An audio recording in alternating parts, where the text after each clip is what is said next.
right, folks, tonight we want to have a very big conversation, something that I'm very excited to share with you, to have with you today, which is this conversation about history and racism forcing America to confront her tragic past. And this is a conversation that we have often in bits and pieces, but not taking the time to truly look at what is going on, how there is major efforts right now that are happening across the country where Black people and the history of Black people are under attack.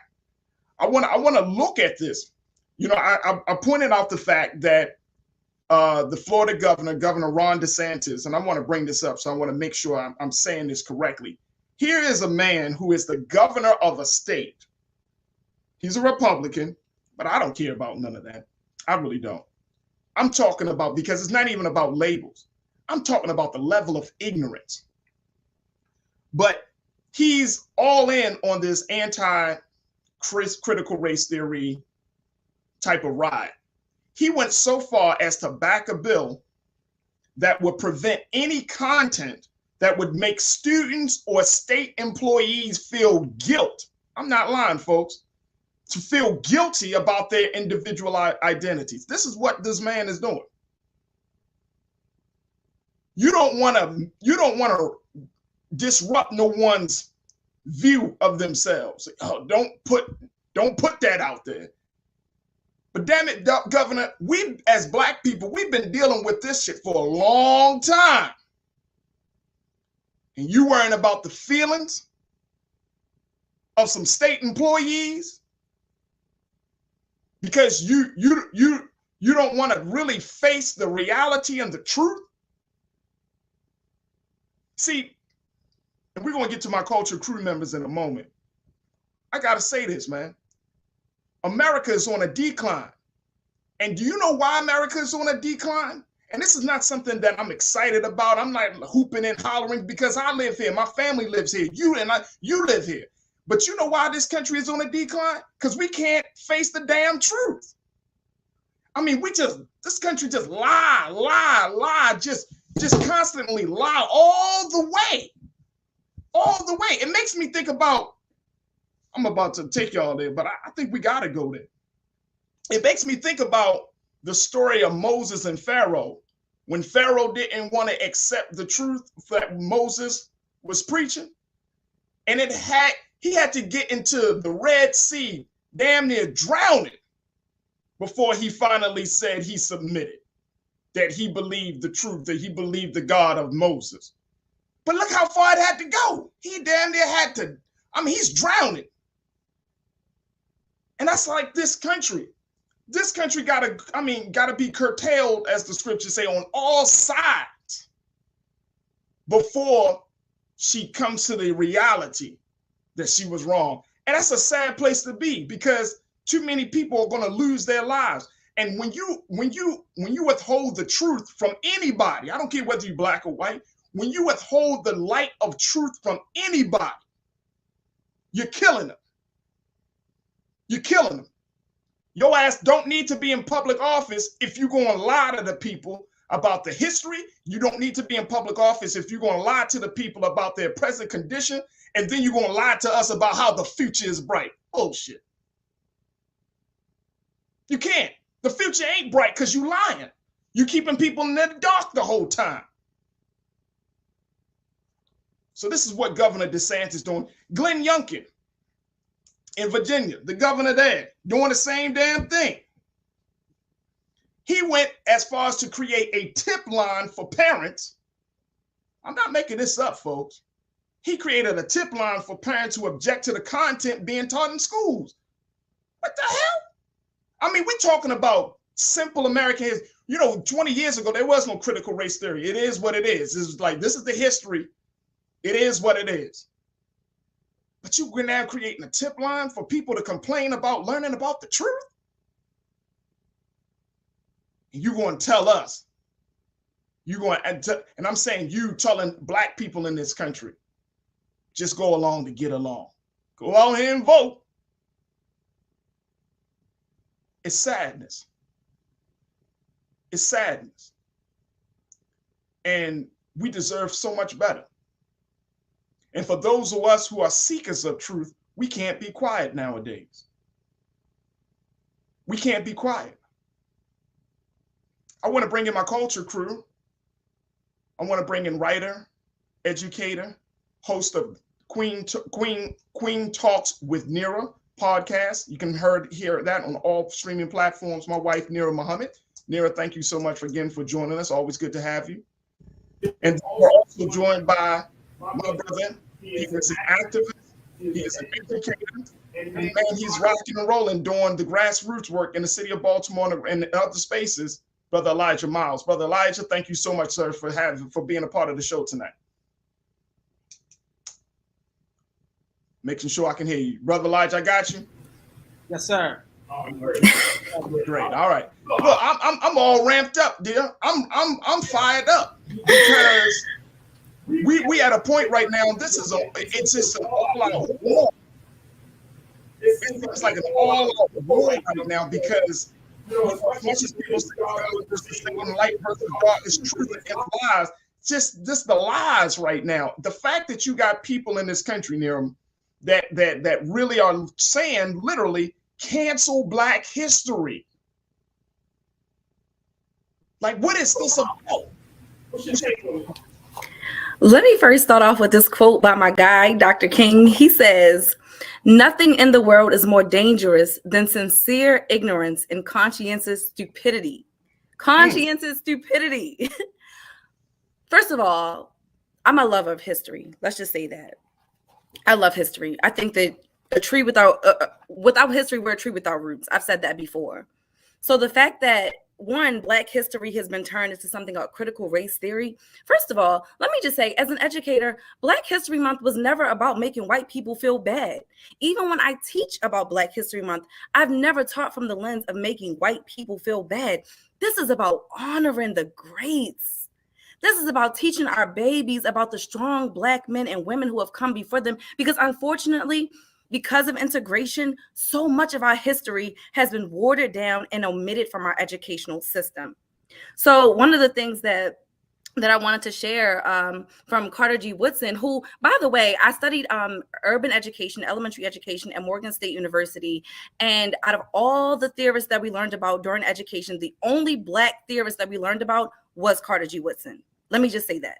He is the only theorist that we studied when studying education and theories and all these great philosophies that we learn about to even become an educator. Carter G. Woodson was the only Black person that we studied.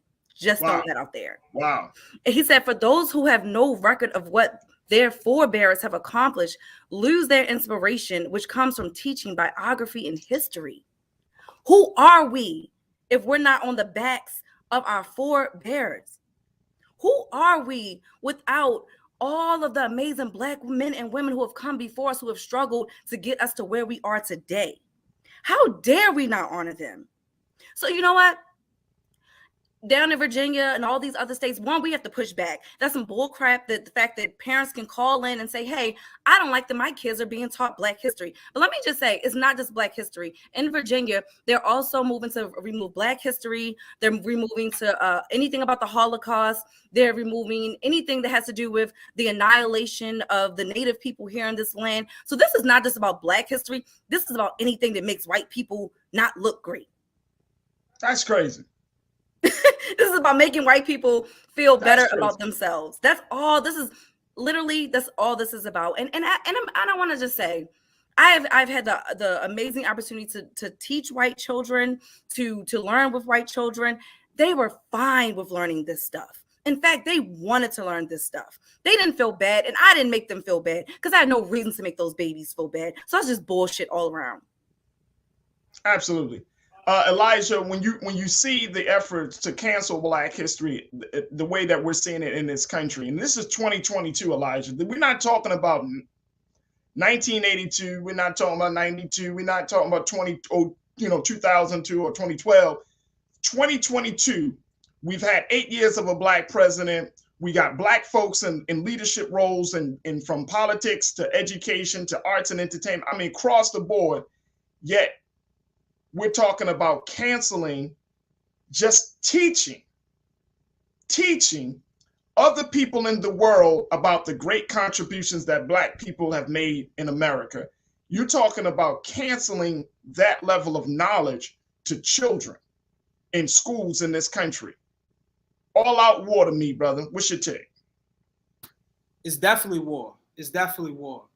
Neely Fullett said that if you don't understand white supremacy, what it is and how it operates, everything that you think you understand will only confuse you. And so I don't think it's so-called ignorance or stupidity. I think it's a direct assault on Black children.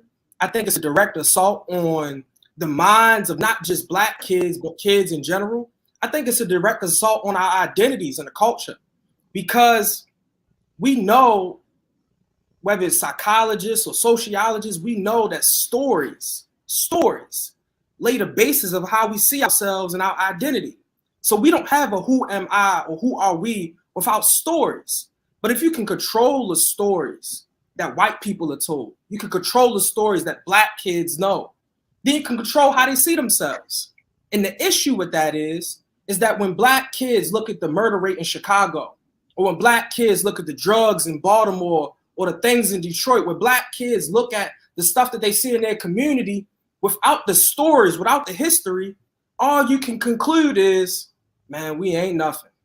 Yeah, we ain't nothing. But every effect has a cause. But if you hide the cause, then all you have as the effect is yourself. And so we look at it and say, man, we ain't nothing. We ain't never going to be nothing. And I agree with you, brother Farajii, that we have to know about Martin Luther King, Malcolm X, Marcus Garvey.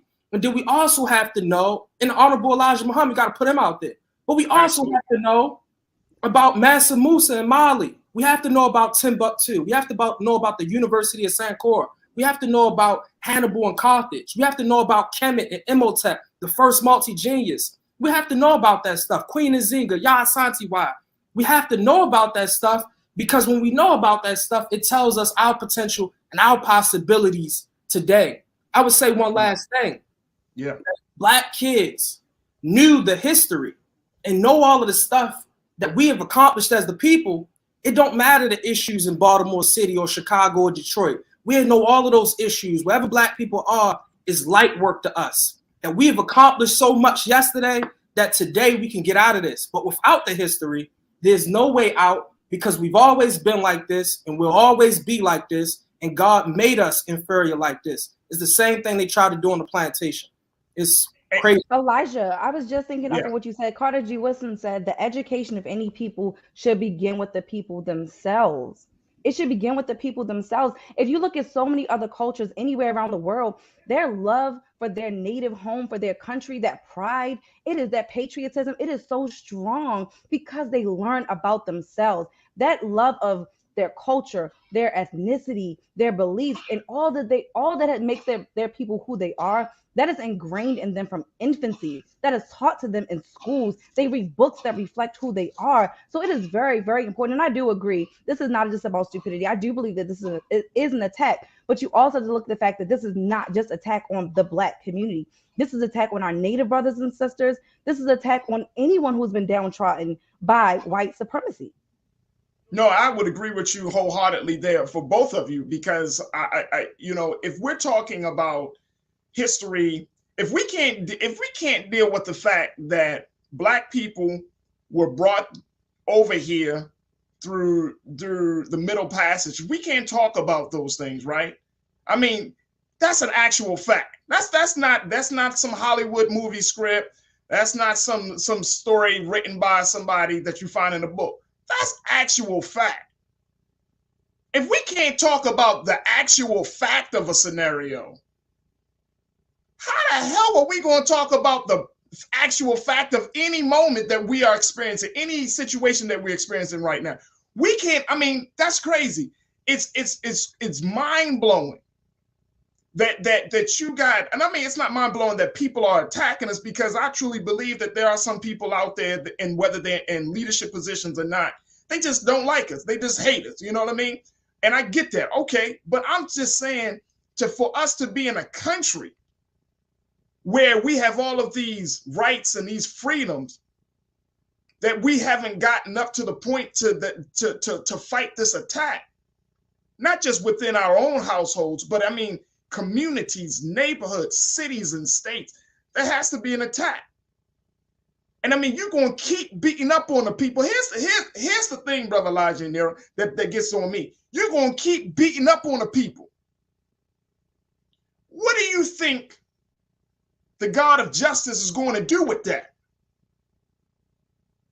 I mean, look at America, folks. This is not a joke. Nero, you talked about, look at the condition of the Native American community. Look at the condition of the Latino and our Hispanic brothers and sisters. Look at the condition of Black people. And I mean, look at how oppressed we really are as a result of white supremacy. What do you think the God of justice, the universe that is built on the idea and the principle of fair dealing, which is justice, how do you think that's going to respond? How do you think Mother Nature is going to respond? I mean, this is, and that's why I'm saying this is so serious, because it gets down to the fundamentals and to the root of a human being. You're not even human when you deny people the light of truth and the light of knowledge. You become a savage. When you deny people to know who they are, even the Constitution. And I know people say, well, we can't use this as a basis, but this is where we are, so I'm gonna use this as a reference. But the Constitution, the Bill of Rights even go as far to talk about how you can't prohibit the light of knowledge and truth from citizens. There is a price to pay when you do things like that. And that's what I'm saying, Brother Elijah. There is a real price to pay. And I'm not saying that we're going to be the ones to bring in the revolution.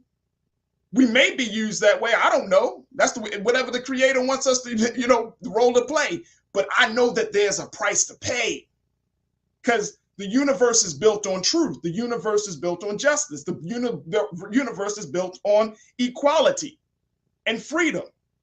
Those are natural laws, immutable truths. There's a price to pay. And that's what I'm saying, Brother Elijah. There's a price to pay. See, people think we can't get into the space of just thinking, oh my gosh, it's just about politics. No, there's a real price to pay, because then you are setting your own children. We may not, Mr. DeSantis, you may not feel the price, the consequences, but your grandchildren will. Your nieces and nephews, those who are coming behind you, Mr. Youngkin, they will. They're going to feel that because of your ignorance and stupidity and because of your savage thinking. Brother Elijah, go ahead, talk to me, brother. I would say, man, you're right on with all of this stuff. And we do have to fight back any way we can. Because when you control a people's knowledge of history, you control their destiny. Because history is the guidepost to a people's destiny, as Marcus Garvey teaches. So it's a control over destiny. Where we go as a people will be determined by our knowledge of history. And so when you are fighting back against our understanding of history, our very understanding of the world around us and how we got to where we are, and you control white people's understanding of history, then it puts us back in a place where we are going to stay in our situations that we're in right now perpetually, or we just won't have the tools to fight against them that we used yesterday. But when you give him Malcolm X and Marcus Garvey and Muhammad Ali and all these great people before you, you say, dang, to be a real man, to be a real woman, Black man or woman is not just to rap or play basketball, but it's to be a part of the progression of my people. And just how they sacrificed for me yesterday, I'm going to honor them by sacrificing in some way, shape, or form to get us forward today. You can't do that. You're not even grounded in real purpose, collective purpose, without an understanding of history. And they're trying to rob us of all of that. And we got to fight back to make sure our kids know who they are and make sure all kids know the history of this country, which we played a big role in creating.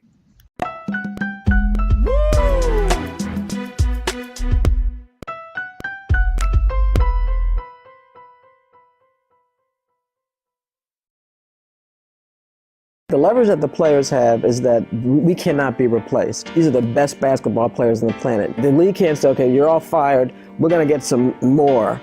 Who's watching that, right? The dance is to make it not worth their while to lock us out. No one's making any money if you try locking these men out. And I said to Adam, I don't mind a fight. That's what I do. Y'all want to lose all this money? Y'all want to swing? Right, let's do that. And, there's some things you can say are unacceptable, and I think I can probably believe it.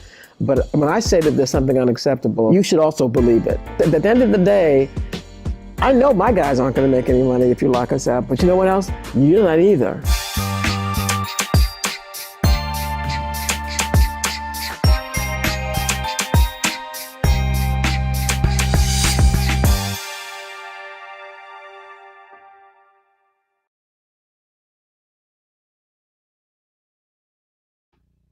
All right, folks, welcome back.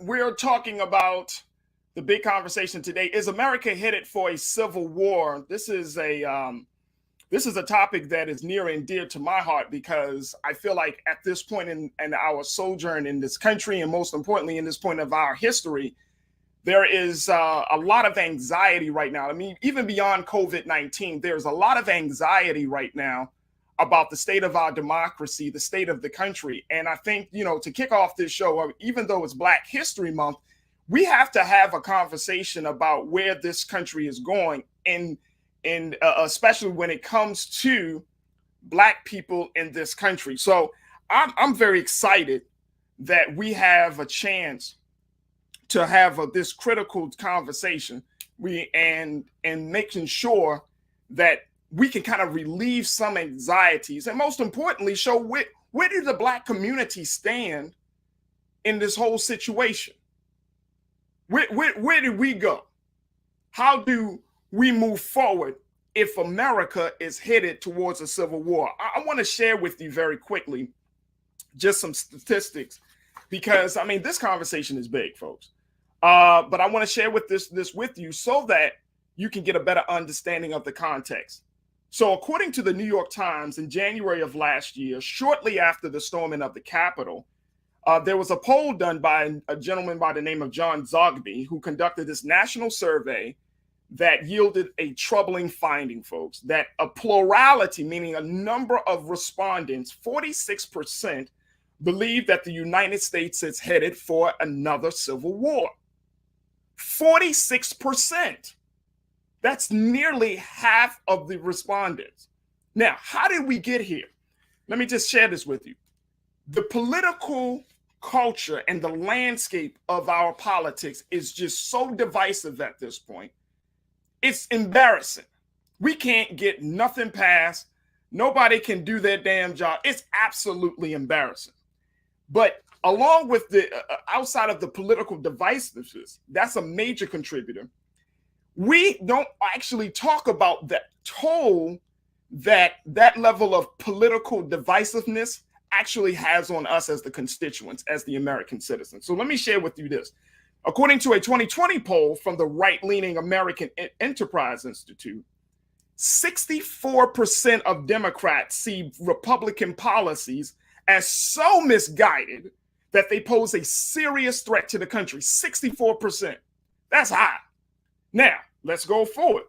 Among Republicans, get this, 75% believe that Democratic Party policies are so misguided that they pose a serious threat to the country. 64 and 75%. That's how dissatisfied Republicans and Democrats are with one another. So given these stats, I'm looking at this question and I'm saying, should we be concerned about the prospect of another civil war seriously, or are we just being alarmed unintentionally? Now, according to Barbara Walter, who is a political science professor at the University of California in San Diego, she studies civil war. She actually wrote a book about how civil wars start, said, quote, "No one wants to believe that their beloved democracy is in decline or headed towards civil war. But if you are an analyst in a foreign country looking at events in America, you will go down a checklist assessing each of the conditions that make civil war likely." Check this out. And she said, and what you would find is that the United States, a democracy founded more than two centuries ago, has entered very dangerous territory. Very dangerous territory. I want to turn to my very special guest, Reverend Eric Lee. I want to bring him into this conversation because as much as we're talking about the dangerous territory, as much as we're talking about this, we have to see, like, where do Black people stand on this situation? So I want to bring my brother in. Reverend Eric, big brother Eric, how are you this afternoon? I'm doing well, brother Farajii. How you doing? I'm good. I'm good. In a few moments, then we're also going to be checking in with our culture crew, Iman Heath and Nira Muhammad, to get their take on this. But brother Eric, I mean, this is just a small number of stats. Let me just, before we even get into that, I want to share with the audience the work that you've done, because they probably say, well, who is this guy? Why are you having him on the show? Let me just share with you very quickly, folks, who Brother Eric is, because he is a person that I know. He's a friend, but he has been doing work. He was out there in Los Angeles, relocated to Baltimore in 2013. But while he was LA, I want to just share with you why it's important for us to have a conversation. He is really like a son of the civil rights movement. He was a founding member and president of the Black Community Clergy and Labor Alliance, which is an independent and social activist organization that's dedicated to representing, promoting, and protecting economic interests and well-being of Black communities and Black workers. He was the past president of and CEO of the Southern Christian Leadership Conference in Los Angeles. And SCLC, you know, their great fight against oppressive forces that hinder people from freedom, justice, and equality.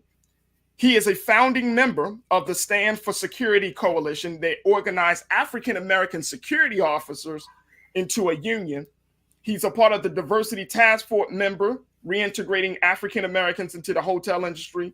He's a founding member for the Alliance for Equal Opportunity in Education at UC, a collaboration that forced UCLA to create a more inclusive admissions policy. And Brother Eric, we're going to talk about that a little bit later. He's a founding member of the Coalition for Black Student Equity, which is purposed to improve the quality of education for Black students. And so he's been doing this work for over 30 years. I'm not trying to show your age, brother, because you look good. You look good, dear brother.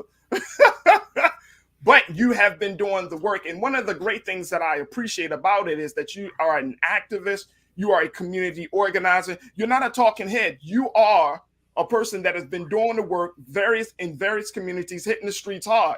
So when we have a conversation of this magnitude talking about, is America headed for civil war? Should we be concerned at this point? Well, I think the greater well, let me answer your question. Is America headed to a civil war? Not in the traditional sense of a military engagement, because a civil war would require, from the typical sense, the engagement of a governmental controlled military. Now, if the former president were to be president again, he had often tried to engage the military to do his bidding and his work. Yeah.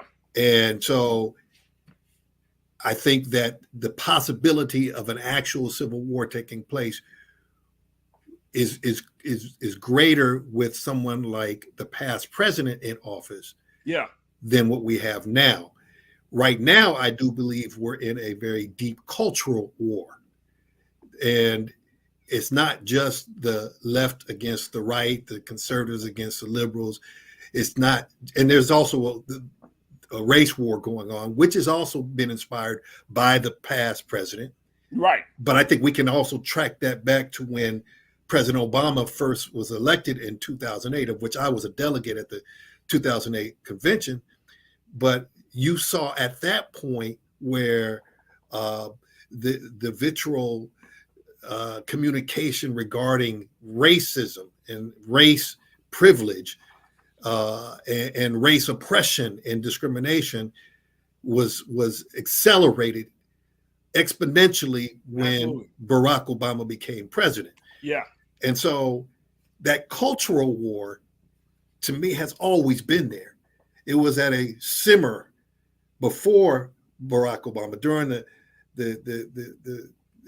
I would say the affirmative action years or the civil rights era, 60s, 70s, and 80s, I think the cultural divide was always there, but it was kept under wraps because of the movement of the civil rights movement. Yeah. And after the election of Barack Obama, and then you had our past president or the past president in office, we saw that it came to a crescendo, and it ended up with the January 6th insurrection, which to me was a military style activity. It was a military strategy. It was a military engagement to try and overturn our election. So, so was it is it the possibility of a civil war taking place?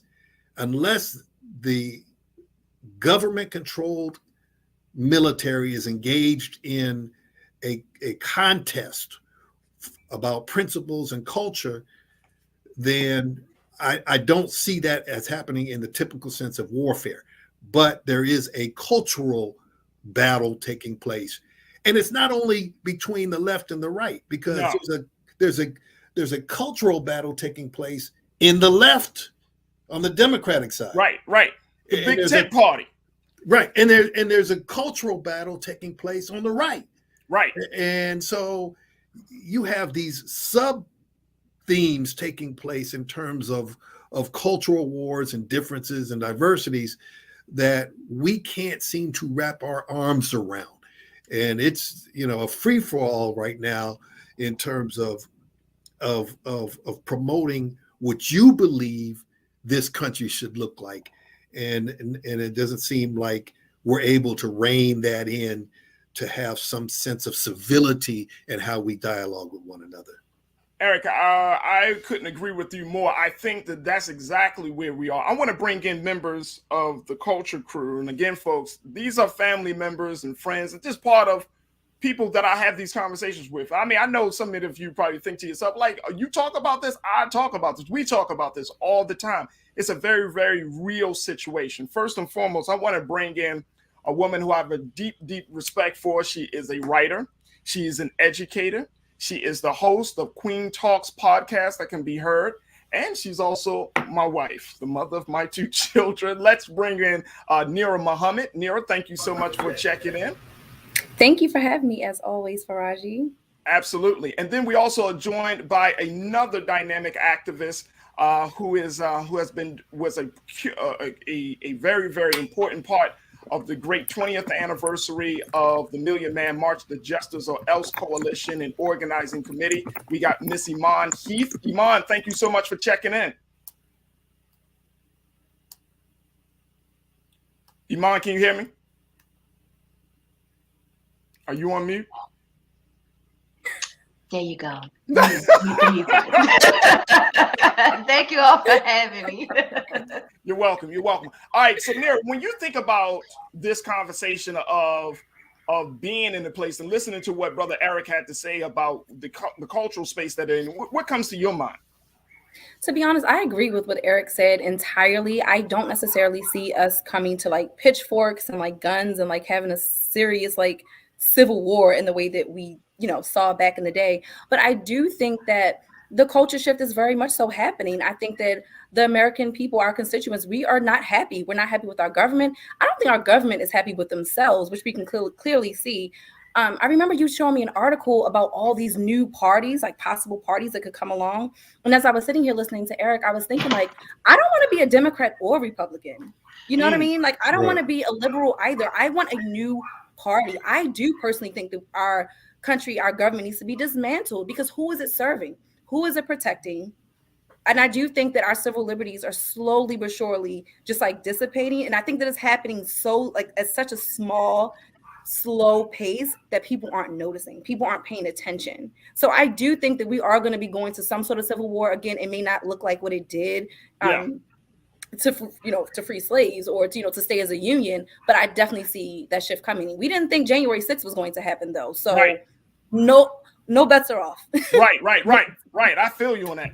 Iman, what's your take on this? Because I think Nira is absolutely correct. We didn't see the way that this country has declined the way that it did from the, from you get from Barack Obama, everybody. I mean, like Eric said, people are still like, it was like an undertone, but then you get from Barack to Trump, and it just seems like all hell broke loose, all bets were off. Democracy, what is that?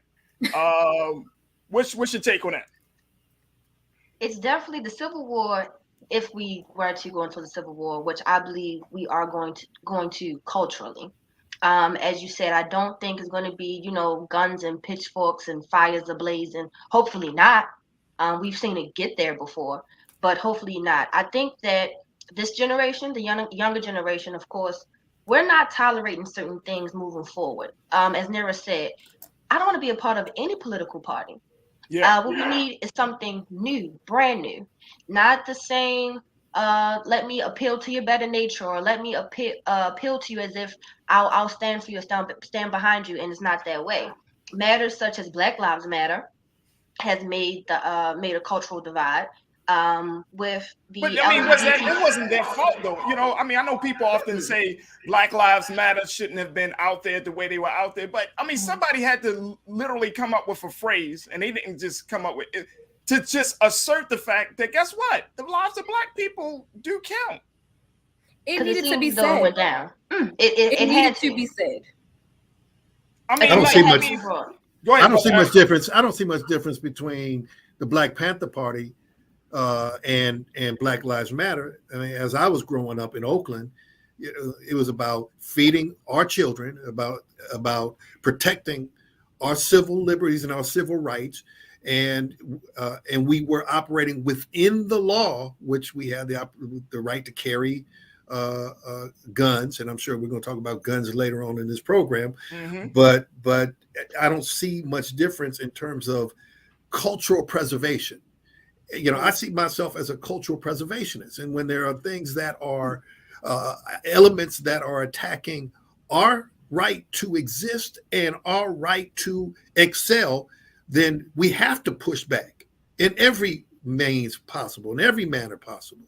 And so I don't see much difference than what we were doing back in the 60s and 70s with the Black Power movement. But I gotta say, Eric, I can take it back even further than that. I was studying some Gordon Parks photos, and I was stuck on those photos about, I believe they were called the Midtowners in Harlem. It was a gang. And even looking at, and this was in 1948, and looking at the gangs, even back then, they were not created to create chaos. They were protective measures. So even looking back, we've always operated out of a place of protection. Right. Now, have we went off that beating path over the years? Sometimes we have, but I do think, like Eric said, these movements were built out of protecting and preserving the Black community.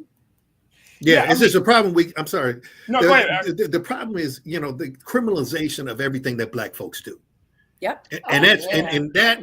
So when mainstream society, those who are in positions of privilege and power, want to characterize us as being radical and revolutionary, it's only because they're deflecting from the bigger problem, which is a denial of our equal rights, with denial of justice, and the oppression and discrimination that they've constantly operated in. And so it's to Nira's point, we are protecting our culture and we are protecting ourselves as a people, but we are then criminalized for standing up for our rights. Let me throw something else out there into it, and then Iman, I want to get your take on this, because there was a piece, an opinion piece that Mr. Frank Brunei, who wrote for the New York Times, he wrote a piece called "Our Tribalism Will Be the Death of Us." And in this piece, Mr. Brunei said, the pandemic, which could and should have brought us together, has instead driven us further apart, exacerbating our tribalism, which is an enemy of real progress, but a friend to all sorts of dysfunction, all manner of meanness. The irrational obstructionism in Congress and lawmakers' taste for vitriol and vengeance are tribalism run amok. Cancel culture, be it the left or right, is a tribal impulse, not merely abetted, but amplified by the technology of our time. And one of the big things that I'm getting from Mr. Brunei's piece is the fact that we are creating our own demise. we are creating our own demise. He further says, we humans are inherently tribal creatures. I get that. I've read and remember enough history and headlines not to be surprised. But the work of civilization, the advance of it, involves containing that tribalism, controlling it, moderating it with grander and more unifying ideals. Why aren't we seeing certain measures, Iman, being put in place that controls this tribalism? How did that happen? Where we're now starting to see not just a Democratic Party, we see 3 parties within a Democratic Party, 3 parties within a Republican Party. Then you got all of these divisions among those who are not affiliated. How come we can't get it together with unifying ideals as Mr. Brunei has recommended here? I will say one main problem would be acceptance.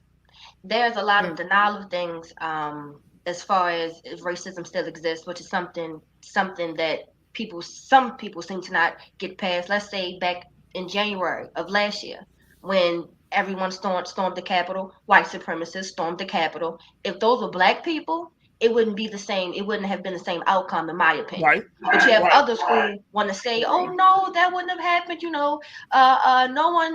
Someone was hurt, but they had their rights. Their rights were being infringed on. No, you pick and choose when to use that line to say that, "Oh, our rights are being infringed on." I don't think that we will be able to reverse our behavior when it comes to tribalism. I think it's only going to extend.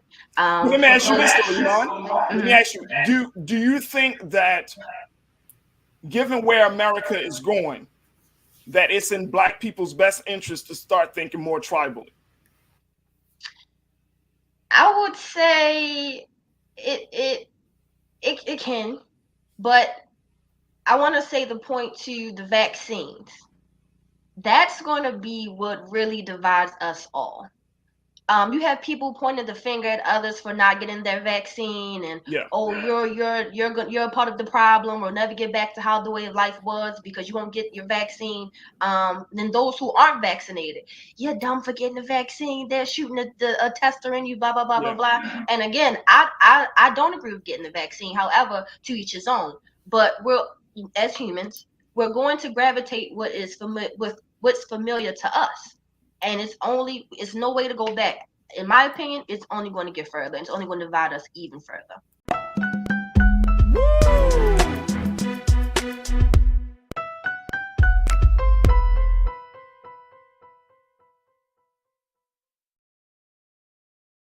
Pull up a chair, take your seat.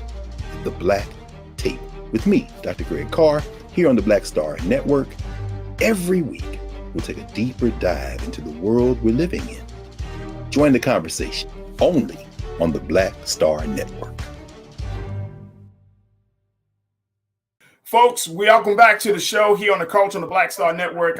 We just want to welcome you back because this show is all about making sure we have these important conversations about the culture that is dictating and determining how we engage, how we govern, how we police one another, how we educate with one another, how we do politics. So this show, this platform here on the Black Star Network is an opportunity for you to hear different insights. That's why we have our culture crew members like Lise Winnie and Iman Heath and many others that you have seen over these past few days since we got the show started. So we hope that you continue to be supportive of the work that we're doing, but most importantly, understanding that this culture needs to be analyzed, that we do need to take time to pause and to reflect and to think through how we're doing things. Otherwise, we will find ourselves in a vicious cycle where there is no ending, no change in sight. And we need to change that immediately. That's the case. This is the same sentiment that we have with this latest case around Amir Locke, a 22-year-old who was killed in his apartment in Minneapolis while just sleeping there. And the police happened to get access to what they call a no-knock warrant, which is a warrant that allows them to move first and ask questions later. And as a part of that, as a result of that no-knock warrant situation, police killed Amir Locke while he was asleep. Now, this is not a new case, especially in Minneapolis, where we also saw this situation with Breonna Taylor, where she was killed as a result of a no-knock warrant that was done, that police had on Breonna Taylor and her boyfriend. And it became a national conversation about the use of this policing tactic. However, even though police departments have vowed to, and especially in Minneapolis, have said, look, we will not use this tactic anymore, guess what just happened? The tactic was used again. Here to give us some insight about this no-knock warrant and if we will ever see an end to this type of policing is Attorney Warren Brown from Baltimore. Attorney Brown, thank you so much for joining us and being a part of the conversation today.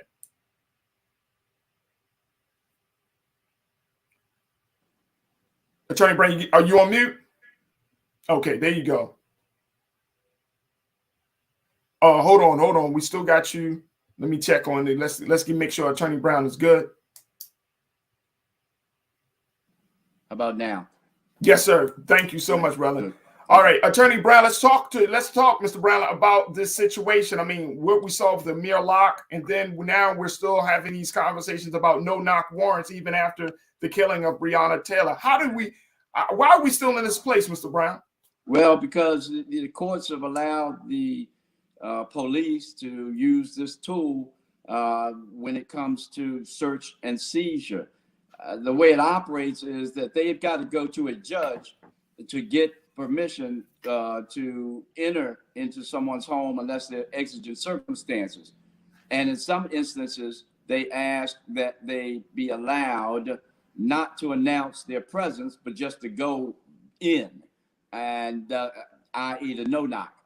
There are a couple conditions that have to be met before a judge is legally supposed to authorize no-knock. One is that there's some reasonable suspicion that there's going to be a destruction of evidence, or that to go in after announcing themselves that it might put the officers in danger.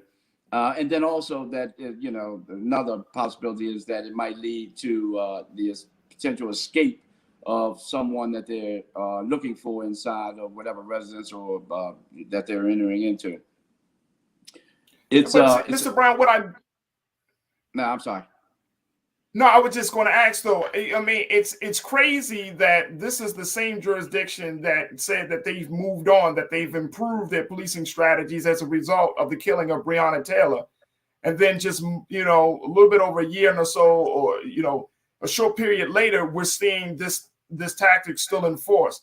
And I'm wondering, it seems like it was just a bunch of BS, a good good sounding words, a good rhetoric to appease the protests that have been happening around the country around police brutality, and we're back at this again. Right, and that's because in part, the argument of the police is, policy aside, when we go in, we ought to have the advantage. If in the absence of that advantage, our well-being is going to be jeopardized. The problem with the no-knock is what you see, that innocent people oftentimes are victimized and killed. In Maryland, for example, the thought was, well, if we're going to allow no-knock, it's got to be between like 7 a.m. and 5 p.m. The argument being that during that period of time, people are probably going to be up and not be startled to the point of responding in the fashion that most people would respond if they heard the door being kicked in. Wait a minute, hold on, Mr. Brown. Hold on, wait a minute. I'm not laughing at the situation. I'm laughing at how dumb that sounds, that you try to put hours on when you bust inside somebody's house. Well, again, the argument being that that's the time when people are more likely to be up and not, not startled to the extent that they would be after hours. For example, when you're asleep and the door is kicked in. I mean, you're not stopping to look for why this is happening. You're going to respond in a fashion that might lead to your death or injury, or the officer's death or injury. So the thinking is, let them do it during the day when people are up, and of course they'll be still startled, but less so they'll be more prepared to adequately deal with the circumstances than if they are, awakened, as a result of someone kicking in their door. But in any case, it poses a danger for everybody, for the people that are there, and quite frankly, for the officers, because you come barging in a lot of people's doors, kicking their door in, they're going to open fire. They'll figure it out later on, but they're not going to sit there and just be victimized because they don't know who it is coming through the door. Mr. Brown, how do you make sure, or you try to minimize the risk of police who we know have bust down the doors of places and they found it was the wrong address, the wrong person? You know what I mean? They have, oh, this person moved from here. How do you minimize that risk? Well, yeah, the intelligence, surveillance, something beyond, this is the last known address, and that was registered a year ago. Something beyond that. I mean, there should be, some investigation before you barge into people's homes, although it happens all the time. It really happens. It's interesting. When Kurt Schmoke was the mayor, one of his friends in his neighborhood was the victim of such a no-knock, and it was meant for someone else, and there was a big brouhaha. A couple of officers, as a matter of fact, paid the price for that. But that was high profile. That person had connections. But it is it's a problem, but it's usually based in part on just a rush to judgment, a lack of a thorough investigation, and just the desire to kick in some doors, man. I mean, you have that at times. You got some real cowboys out there who get a thrill out of it. And Mr. Brown, that's part of the other concern that I have, that, when you think about police officers, you think about your officers that's walking the beat, talking to community, that type of thing. But then when you think about police officers as such as SWAT, you're thinking about Hollywood's version of SWAT. Somebody taking the big, long, the steel pipe, busting down doors, shootouts and all of that. Yeah. And I'm thinking to myself, like, there's no way that certain things can be done, certain objectives can be met without that level of violence.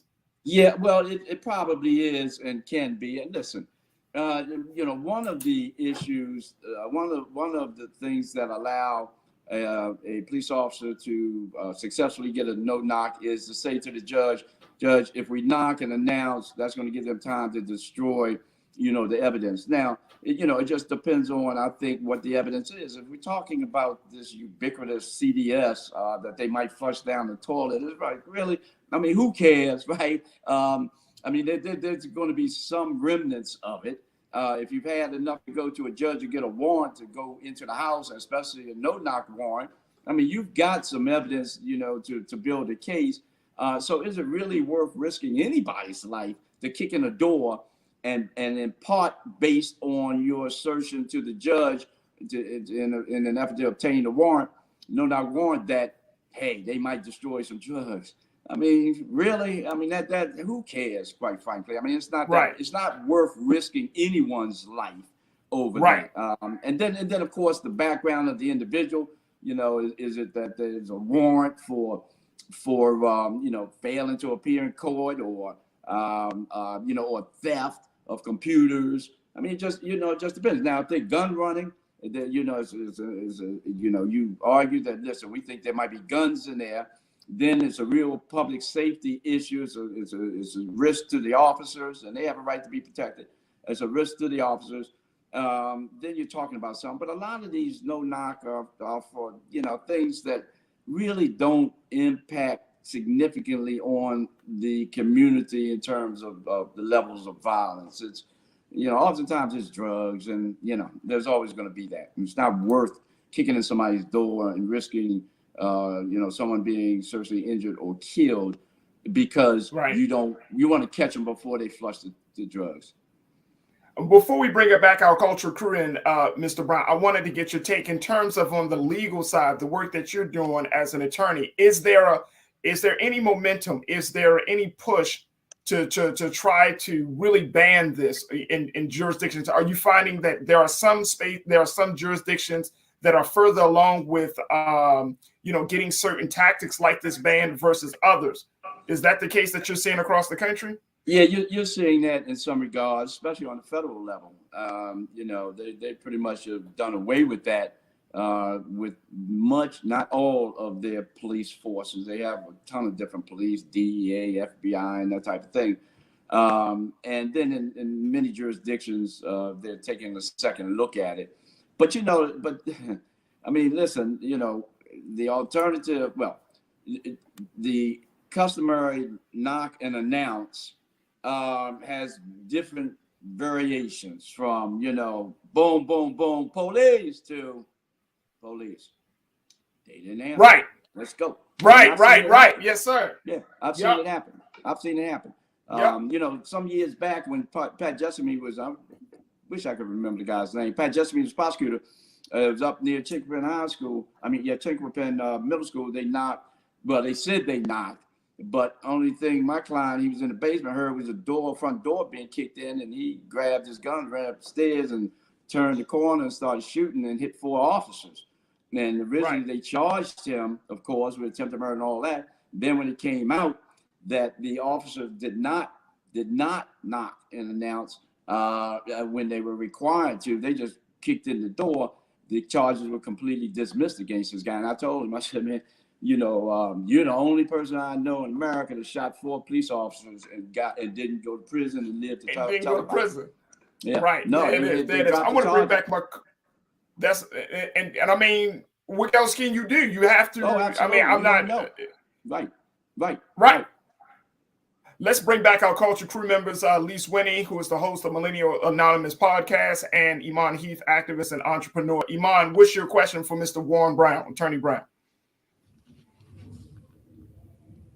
You're on mute. Can you hear me? Yes. Yeah, okay. I can hear you now. Go ahead. Thank you, Mr. Brown, for being here. So my question is, do you think by increasing the time period for surveillance to receive a warrant, do you think increasing that time period will make a difference? Or even after a warrant being granted, do you think increasing surveillance even after that will help? The time period of increasing the warrant will make a difference. We're going to check back in with Iman to make sure her technicals. But does that, and I think that's a great question, Mr. Brown, like when we're talking about the time period of the warrant and everything.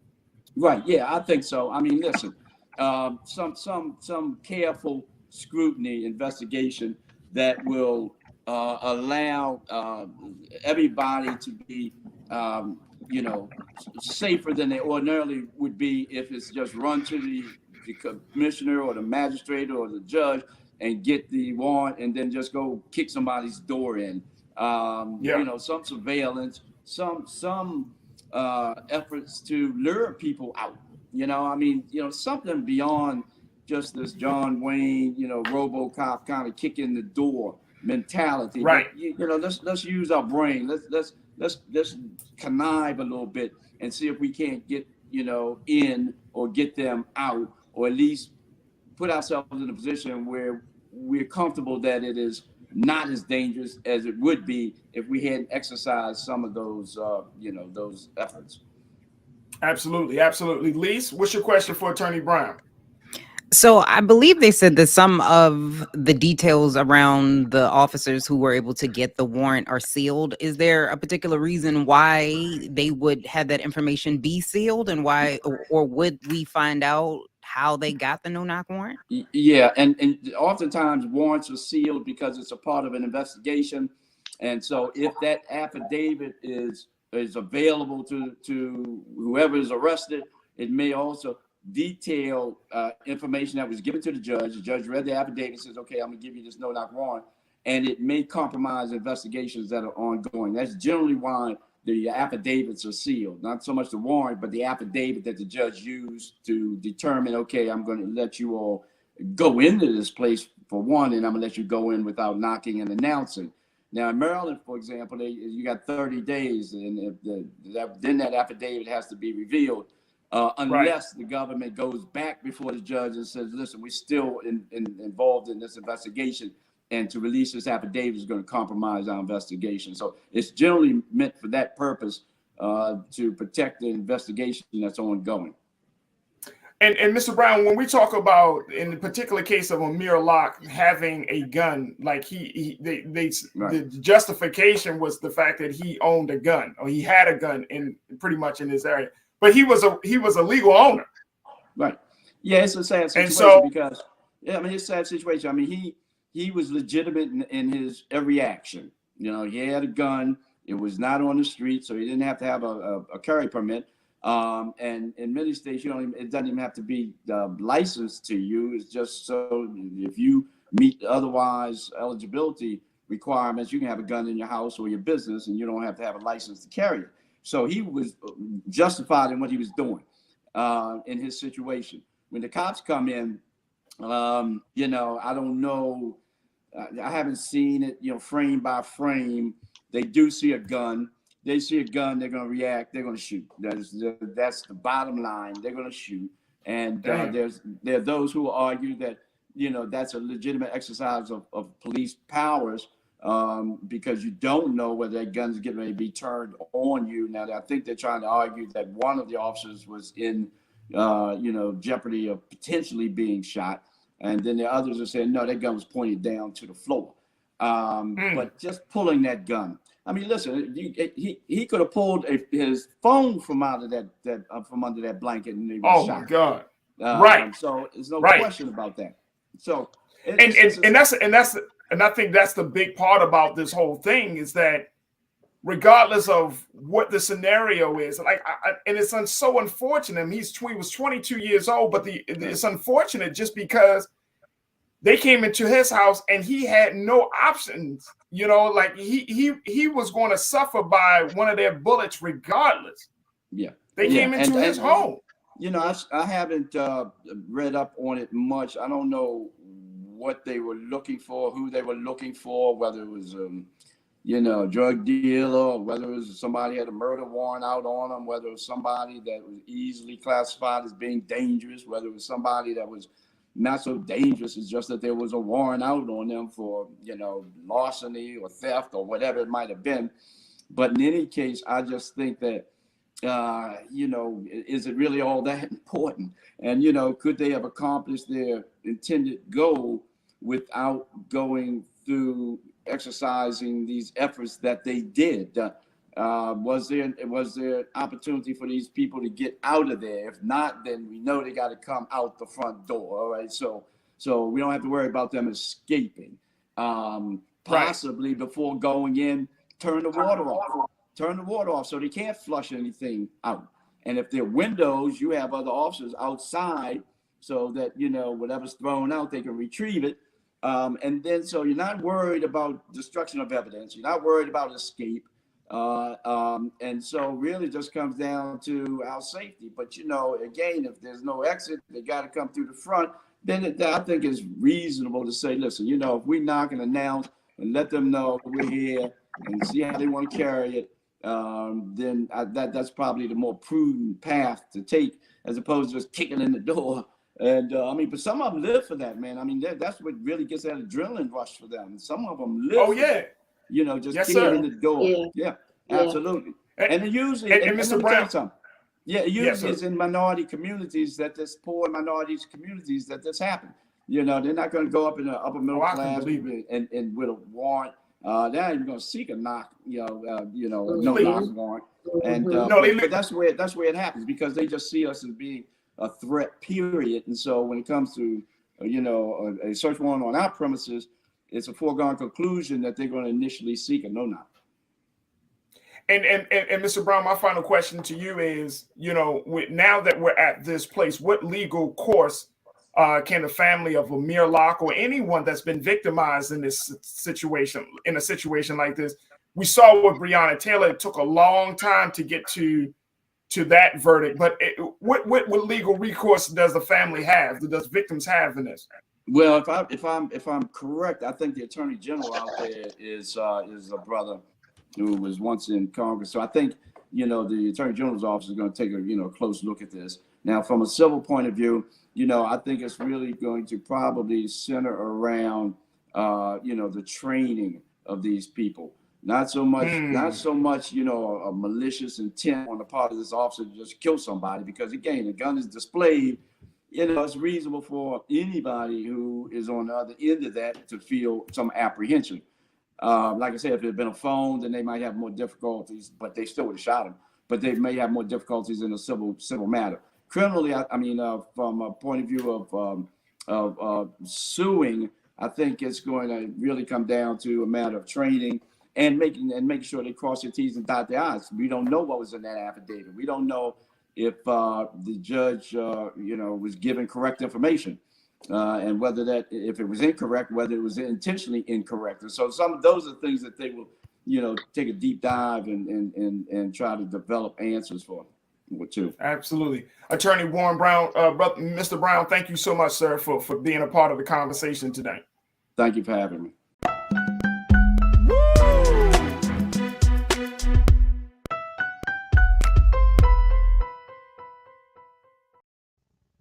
Oh boy. All right, folks, it's time for Trends, Post, and Doing the Most.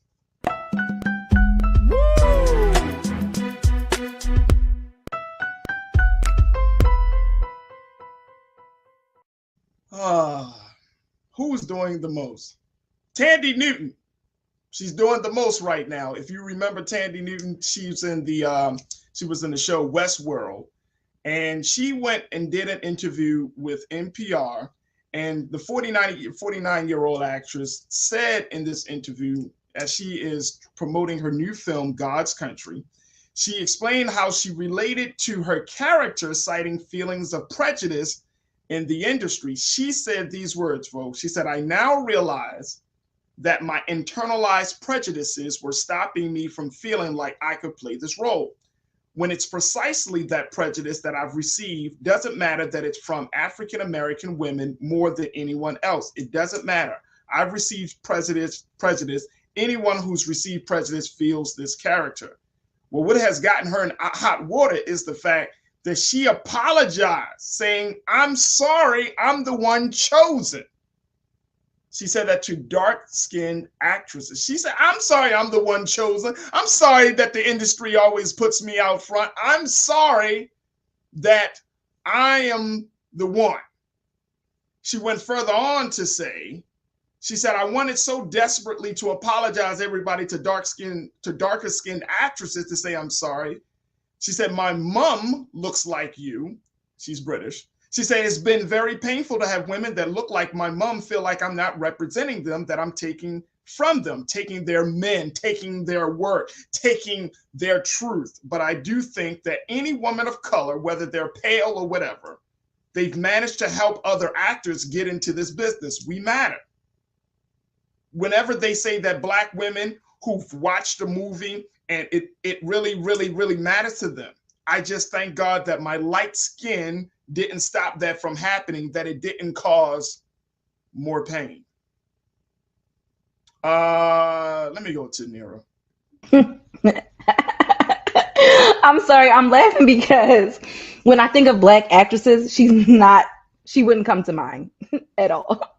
I'm trying to remember, other than Westworld, I watch Westworld. I mean, I've seen her in a couple of things. She's not like a Black act. Like, for me, I would have thought of Viola Davis. I would have thought of Regina King. And they're all dark skinned. I'm like, shoot, like, where does she come up in the list? I'm gonna Sanaa Lathan, Nia Long. I mean, right. If you want to go to a biracial actress, Halle Berry is the first one that I would have thought of. I mean, she's just not an actress that's on my radar for her to make this statement. I don't think she's on a lot of people's radar. I definitely don't see her as getting like those big roles, those breakout roles, whether it's in film or TV. I mean, personally, I don't even like Westworld. I tried to watch it, couldn't get into it. Tandy, whatever her name, have a seat. But you know who is doing the most, Farajii? I just had Nelly. We're not talking about that situation. We're not talking about Nelly. And then the short man complex. Elijah. But colorism. I mean, I see that, and I've noticed that, and this is a whole different show. This could really be a big show. But colorism in terms among Black women is very, very real. We know it. we're in a time where light skin and dark skin are at odds with one another again. You know, we see it on social media. We see it amplified on social media. But when a lighter skinned woman says, "I'm sorry, I'm the one chosen," it feels it doesn't feel like an apology, bro. It's willful blindness. I don't see because I don't want to see.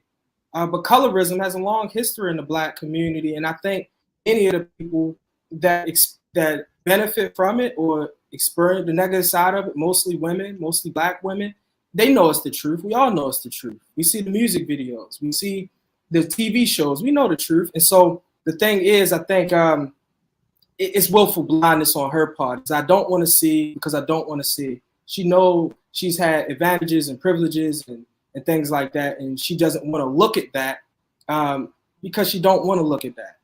So it's sad to hear her say that. I mean, by her bringing this issue up, it only amplifies the conversation. Like whatever dark-skinned friends she had now before this comment, she may not have them after this comment. No, that's hilarious, Farajii. But I will say people don't think of it from the flip side though. So I'm not, I wouldn't say I'm a lighter skin, but I'm also I'm like somewhere on the spectrum in the middle. But I grew up in a family that had a lot of darker skinned women. And honestly, I grew up hating my skin. I grew up wishing that I was darker because all of my family always was like, "Oh, you think you're cute because you're light skinned," or "Oh, you think you're all that because you have curly hair," or, you know, so it goes both ways. I will have to say that I definitely did not like my curly hair and my lighter skin growing up. I wanted darker hair. I mean, I wanted darker skin. I wanted thicker hair because that's what was around me. And I was made fun of for having lighter hair. I also have a girlfriend of mine who's dark skinned who said that she grew up being made fun of for being dark skinned. So again, we're all going through the same issues here. Whether you're on the lighter spectrum or the darker spectrum, we're all being made fun of by people who are like Black. At the end of the day, we're still Black. I should not have had to deal with so much self-hate because of other Black women, in which I did. It wasn't Black men that made me hate myself. It was Black women. So I would have to agree with that. I still deal with that. I still deal with Black women who make me feel less than, who have hurt my self-esteem. I have not had that issue with Black men as much. Wow. Oh, she was also, Sonia, thank you so much for checking in. Sonia said, Farajii, she was in the Tyler Perry movie, Good Deeds. I forgot that she was in that movie. Who watches Tyler Perry movies? Stop it. Tyler Perry, we love you, sir. Thank you. I'm just joking, Tyler. I'm just joking.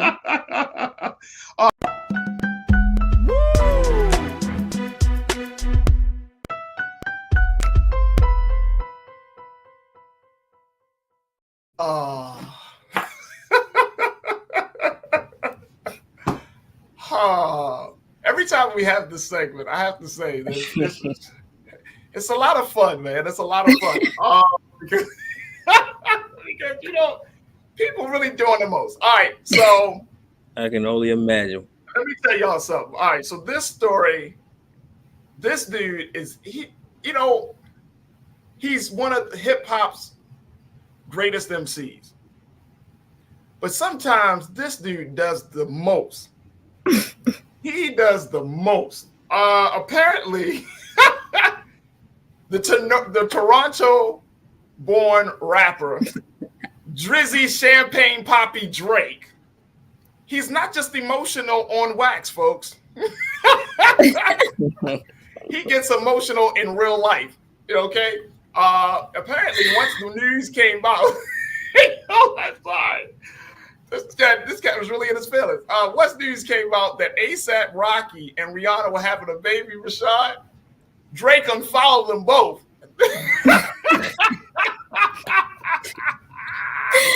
As if he didn't have a baby first. Right,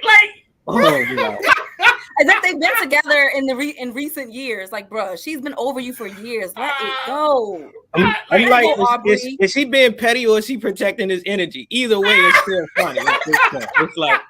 It's still funny. Like you said, you already dropped the bomb, and you ain't dropped the bomb yourself. Your rival rapper had to drop your bomb. This dude came out in a minute there. He really unfollowed them, man. Like he got in his feelings.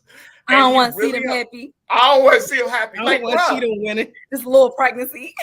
This is crazy. Like, so apparently he unfollowed them, and it was just like it was picked up, and people are just like, well, why he unfollowed? Like, first and foremost, bro, you and ASAP. Okay, we know you had a little situation, a little crush, a little thing for Rihanna. I get it. Okay, I get it. Take a number. Facts. Let me tell you the couple that kind of reminds me of Rihanna and ASAP. And I don't know why this couple comes to mind, and I could be way off on this. Jermaine Dupri and Janet Jackson. I can see it. Okay. You know what I'm saying? Like for me, well, like when I first heard of Jermaine Dupri and Janet Jackson, I was thinking to myself, like, what? How you say? Right? Like, what? How did that happen? I didn't get those vibes from ASAP and Rihanna because ASAP Rocky is fine as hell. I'm not surprised at all that she wanted him. Oh my gosh. I'm just saying, the black women have spoken. I'm speaking for black women. ASAP is fine. I'm not surprised. Okay. Once I saw him on that, I've been thought he was fine, but once I saw him on that Calvin Klein ad, I was like, oh my gosh. But you are a Drake fan as well, too, Jay. Huge. But he's been emotional, and I don't like it. Drake, nobody is. Listen, your problem is that you pick Instagram models, and that's why you can't have a fulfilling relationship. Get off of Instagram, have a real conversation with a real woman so that you can stop putting hot sauce in condoms. Okay? I'm not mad at him for doing it because the fact that she actually tried to use the condom proved his point of why he had to do it. But it speaks to the type of women that you're dealing with. Right. Yes, Rihanna's a boss. Yes, Rihanna's the type of woman that he needs in his life, but he keeps going after Instagram models, and that's why his dating life is trash. Man up, Aubrey. Get you a real woman, man, so you can be happy too. But I think though it also speaks to the culture that we find, like, and so with social media, and I've experienced this a little bit, but like when you unfollow somebody on social media, that's a very real thing. That's like a whole thing. Rashad, have you ever like unfollowed somebody? Yeah, no, I had to unfollow a few things, like people. I had to unfollow a few trends, but I did that not out of like pettiness. I was protecting my energy. That's why protecting my energy. Is he being, because it's a choice. At this point, it's a choice. Like all social media don't got a leadership button. So we literally tap and decide what we want to follow. So if I'm gonna follow you, it better be something that's going to service me or entertain me. Him watching his old women fall in love and build their own family, I'm sure it's not entertaining, and I'm sure it's not nothing that makes him feel whole as a man. He already know he's like the MC walking male diary, right? So when I turn on I know he's going to express my emotions to somebody else. How long has it been since the two of them have even been together? Like, bro, it's been eons. It's been Thank you. Like the fact that you're even following her, like, did you not want her to move on? Did you not want her to be happy? Did you not like I feel like if you ever loved me and you know that you didn't do right by me, let me be happy. Don't be mad that I moved on and I'm happy now. You're a man. But no, but I think that part about, you showing your disapproval, like, oh, I disapprove of you, so therefore I unfollow you. Hate. You know what I mean? It's just like, bruh, like you just can't see as the woman, I'd be like, oh, he still want it. That's all it's gonna do for her. Oh, but I already knew that. It's like you're not doing anything, making yourself look desperate. Wow. Well, you know what, and I think that, and we can have a much larger conversation because I think it warrants this, that social media etiquettes, and most importantly, like when you meet people on social media, or when you connect with people on social media. Like the platform becomes this other thing. It's not just connection. It becomes like you weaponize a platform that was supposed to bring people together. Now you're like, I'm going to unfollow you. Take that. And what he could have done so that he wouldn't have to deal with this fallout of us talking about it is just simply muted them.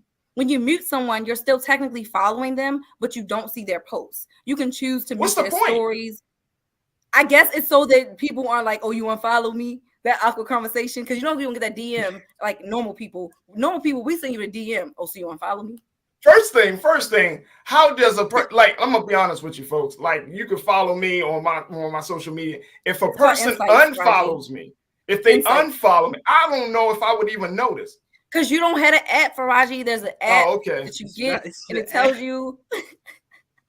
There's an app for the app, okay? There's an app for that. Okay. I get it. So you gotta get the app to see the people unfollow. Listen, Farajii, you can watch people's stories and that's too much. That's too much. Yo, that's too much. No idea. I learned something new today. No, bro. Let me tell you, Rashad, this is social media queen. But let me tell you something. That's too much. It's too much. Like, seriously. Because I don't want to go through the emotional turmoil and stress of like, oh, who is this person? Man, why they unfollow me? What did I do to them, man? Yeah, like, oh, you unfollow me? Nobody got time for that, man. Nobody got no time for that, Otis. Come on, man. Back to time again. I ain't got time. I don't have time. I ain't got time to give my energy towards that. But I'm thinking, like, did he do that so he had to put out a public statement? Because once they went public, what's the public statement for? Right? Like, is he in agreement with it? Do he favor it? I guess that was just his way of like, if I unfollow all my millions of followers, it was so corny. Drake, it gave us another. Drake just wanted his name in the headlines. He just wanted. Let me just tell you, this is the same guy, and correct me. He wanted to be talked about. Dear, correct me if I'm wrong about this. This is the same guy that moved into the neighborhood. I think of his rival, his hip hop rival. I think it was Kanye West. Oh yeah, I think so. You know, they kind of like moved into the neighborhood. I mean, he does. You know what? They probably besties on the low. They probably are. They are besties on the low. But my point is, I don't have time. My point is, when he was battling Pusha T in that little beef that they had, right? I mean, he literally put $100,000 out to find dirt on this other hip hop artist. It's like, bro. You're doing the most, bro. Farajii, they didn't go through manhood training. They not FOIs. They didn't go through manhood training. Right. You're doing too much, bro. You're doing way too much. Look how long it took him to do music with Chris Brown, and they had to actually do a battle in the video to symbolize their rivalry. And he got destroyed. A whole gang beef in the video. He got destroyed, man. It was one of the best videos though for hip hop. That was a funny video. It was.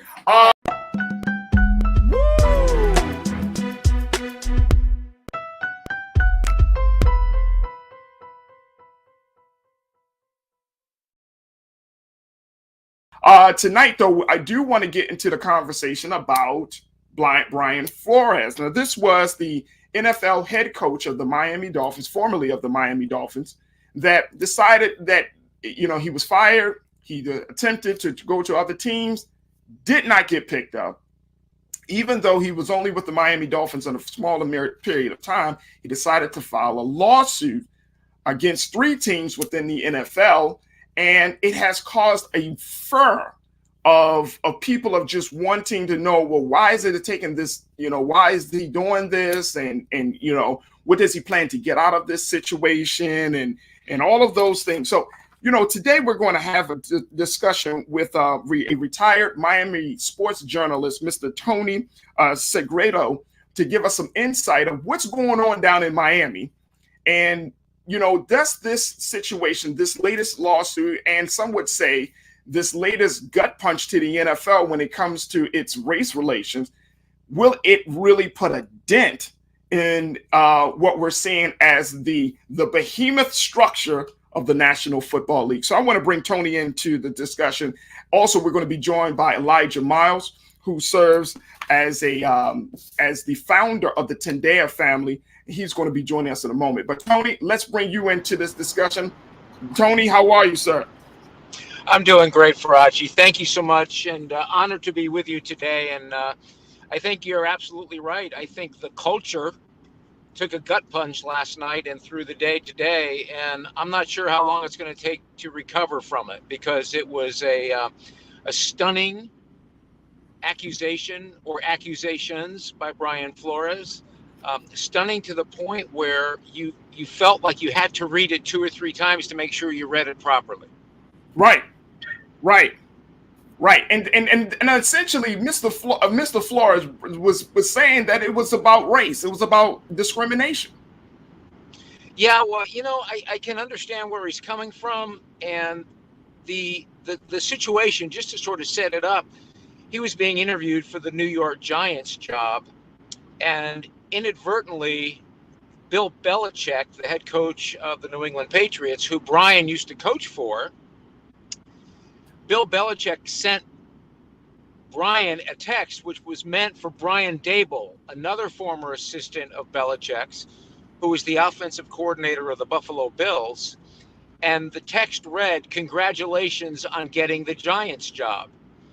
And Brian Flores wasn't quite sure where this is coming from, and after some investigating on his own, realized that this text was meant for Brian Daboll, and that his interview was basically just, smoke and mirrors, or in his words, a sham. So he went in there.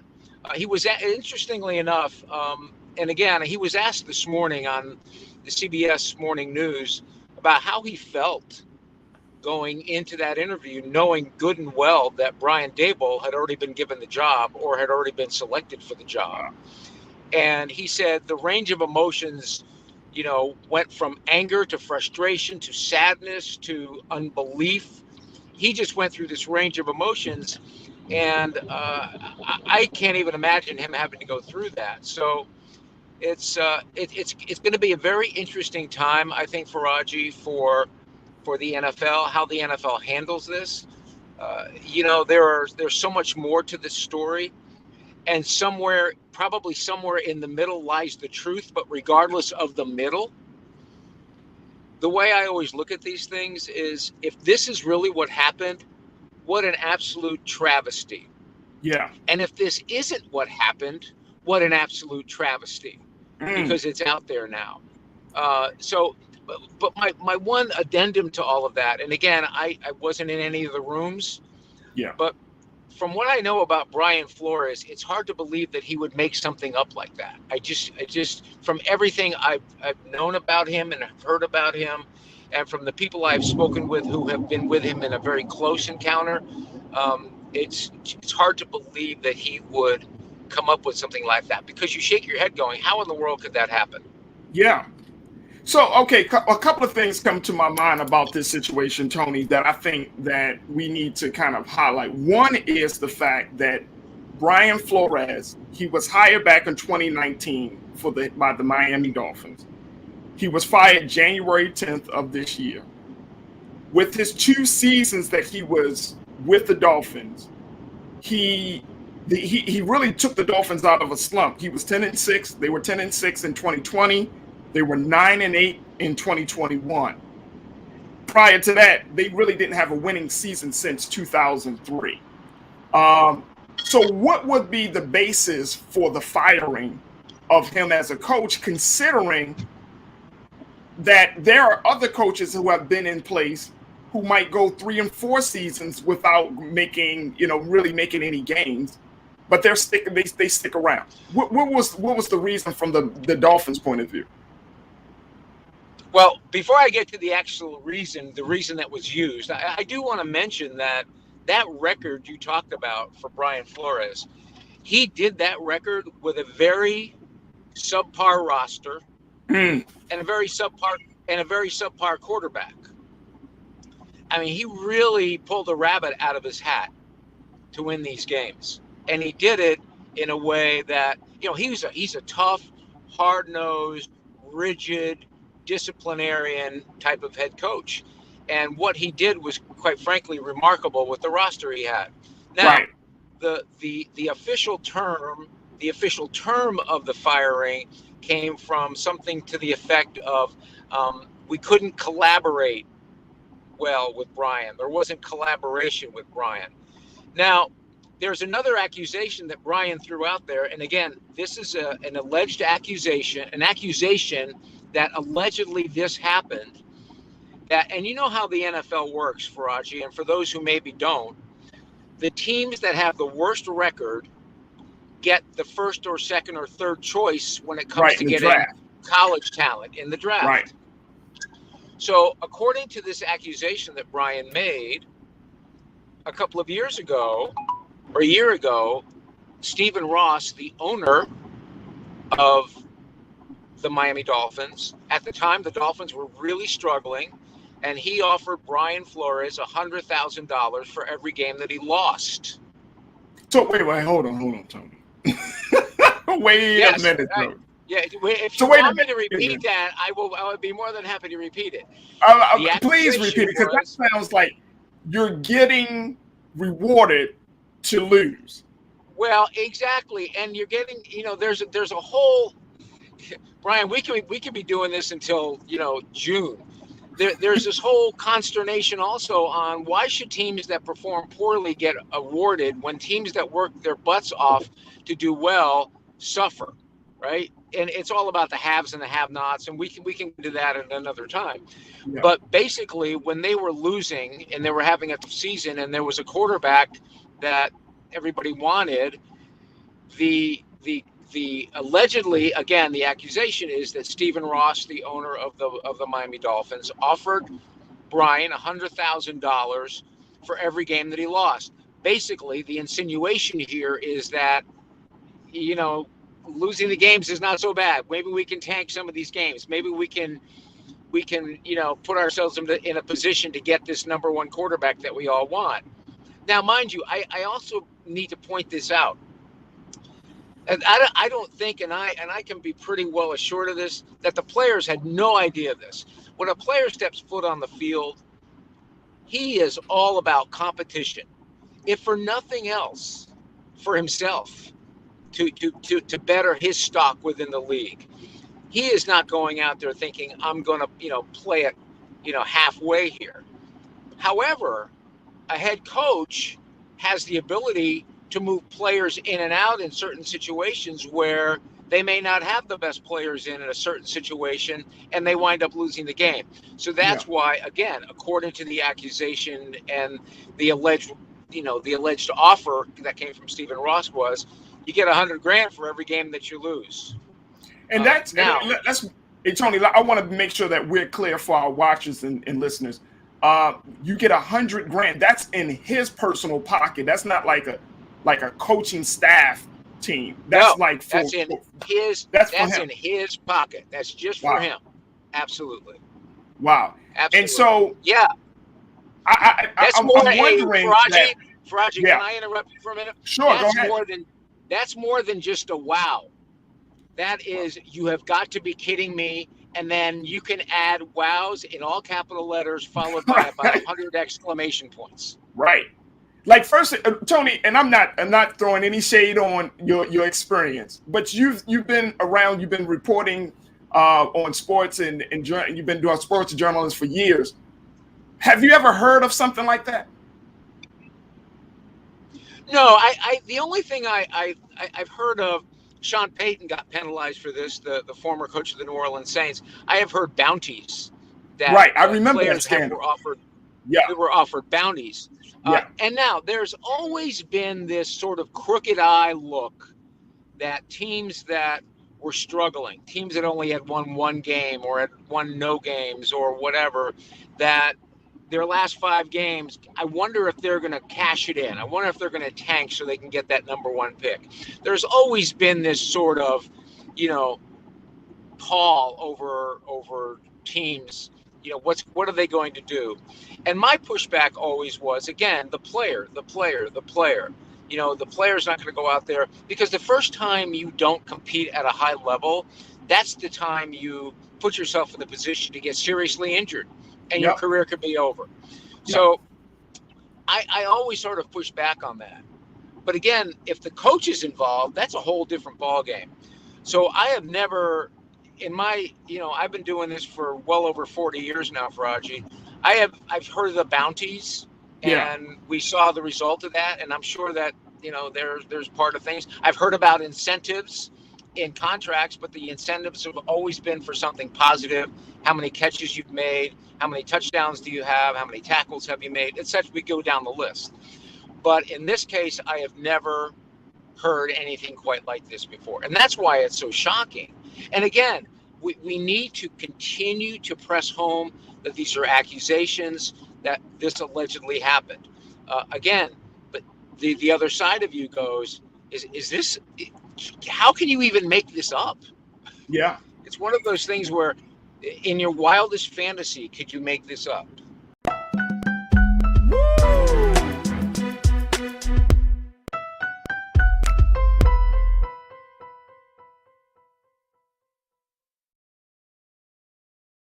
Good job, good pay, good life. Would you be willing to walk away from it to achieve real wealth? Well, that's exactly what this woman did, And boy, did it pay off. Once you make the decision that this is the direction that you're going to go in, I do believe that there's power in having a decided heart. Hear her story on The Next Get Wealthy with me, Deborah Owens, America's Wealth Coach, on Black Star Network.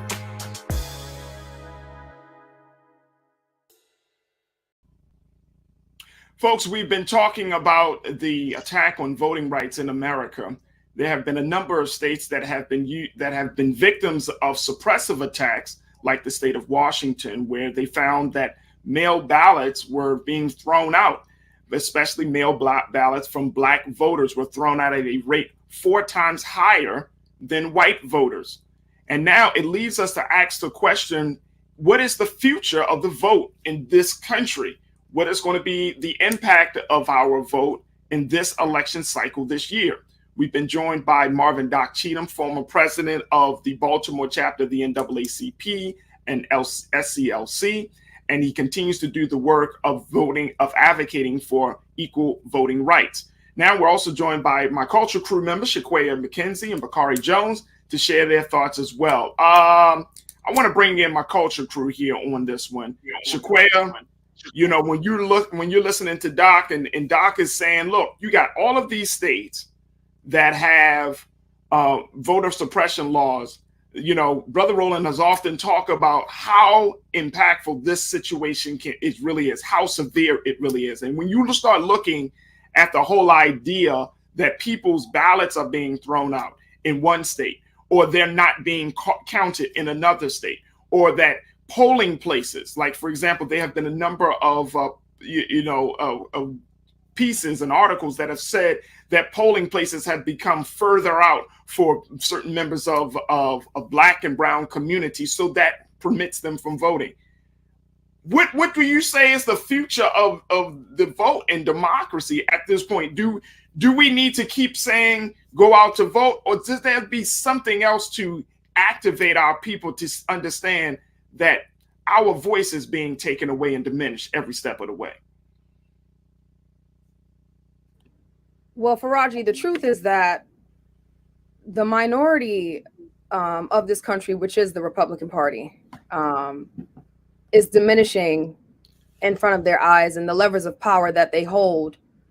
This is all of these actions, all of these restrictive voter laws are of consequence of them realizing that their minority is in fact ironclad, and they're doing everything they can to maintain control. They're also depending on the distractedness of what they consider the liberal bloc or the Democratic bloc.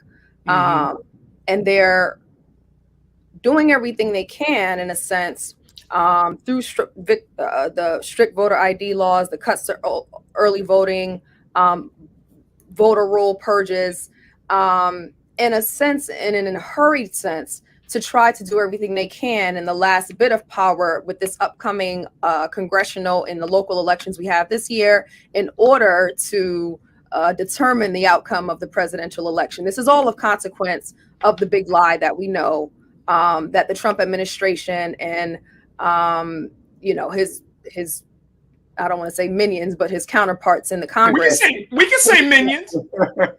Let's say it. Let's call it for what it is. And so he despicable me's. He got a bunch of minions on him. And so the what is incumbent upon the Democratic voting bloc, which is starting at the top, the Biden administration, and which leads down to the bottom in terms of grassroots organization, is to one, on the administration's side, they need to go to Arizona. They need to go to West Virginia. Let's be clear. Joe Manchin and Kyrsten Sinema are the ones who are holding up or have held up the legislation that would defeat these voter restrictions across the country. And therefore, there is this threat. I'm not sure what is happening in behind closed doors in the Biden administration, but their campaigns, there need to be more active campaigns in educating the voting blocs of Joe Manchin and Kyrsten Sinema around the the harm that they're doing to this country, not relevant just to their community and their constituents, but to the entire country. There needs to be a more proactive lens to talk about what's happening and to address what's happening in a way that moves the ball. Because let's be clear, Kyrsten Sinema and Joe Manchin haven't moved because of their corporate ties, right? And so there needs to be a more proactive offense to the people who are actually holding up progress. On the grassroots level, there needs to be more education campaigns. You know, what was so effective, and we as a community of activists and or people who are involved in community organizing, we kind of opine about the glory days of Obama and why that was so successful, right? In terms of being able to transform the Democratic Party, where more young people and of different diverse demographics were more involved. It was about the grassroots level, about door-to-door canvassing. I know we're in the pandemic, so door-to-door may not be door-to-door, right? Maybe Zoom call to Zoom call. But there needs to be a more proactive edge of education, interaction, really meeting people where they are, especially the younger generation, and getting people involved in what's going on, not just talking around it on media channels, because I think that's what's happening. It's living in a bubble of people who are already concerned about it, who are already doing the work. We need to meet those who are not informed or who are not necessarily paying as much attention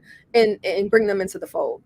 No, I think that you're absolutely right. And Bakari, you know, thinking about that, one of my big concerns about, you know, just where we are with this whole situation is that people will not get engaged. People will not come out to vote. You know, the suppression tactics will turn off the next generation of voters, right? Especially coming from the Black community, the brown community, and other, you know, marginalized communities. So you know, I think that to add to Shaquaya's point, there needs to be education, but then I feel like we're always on the defense. I feel like we're kind of protecting ourselves from the attack versus attacking. And I'm wondering, when do we start to attack? Because at this point, we just getting our ass kicked right now politically.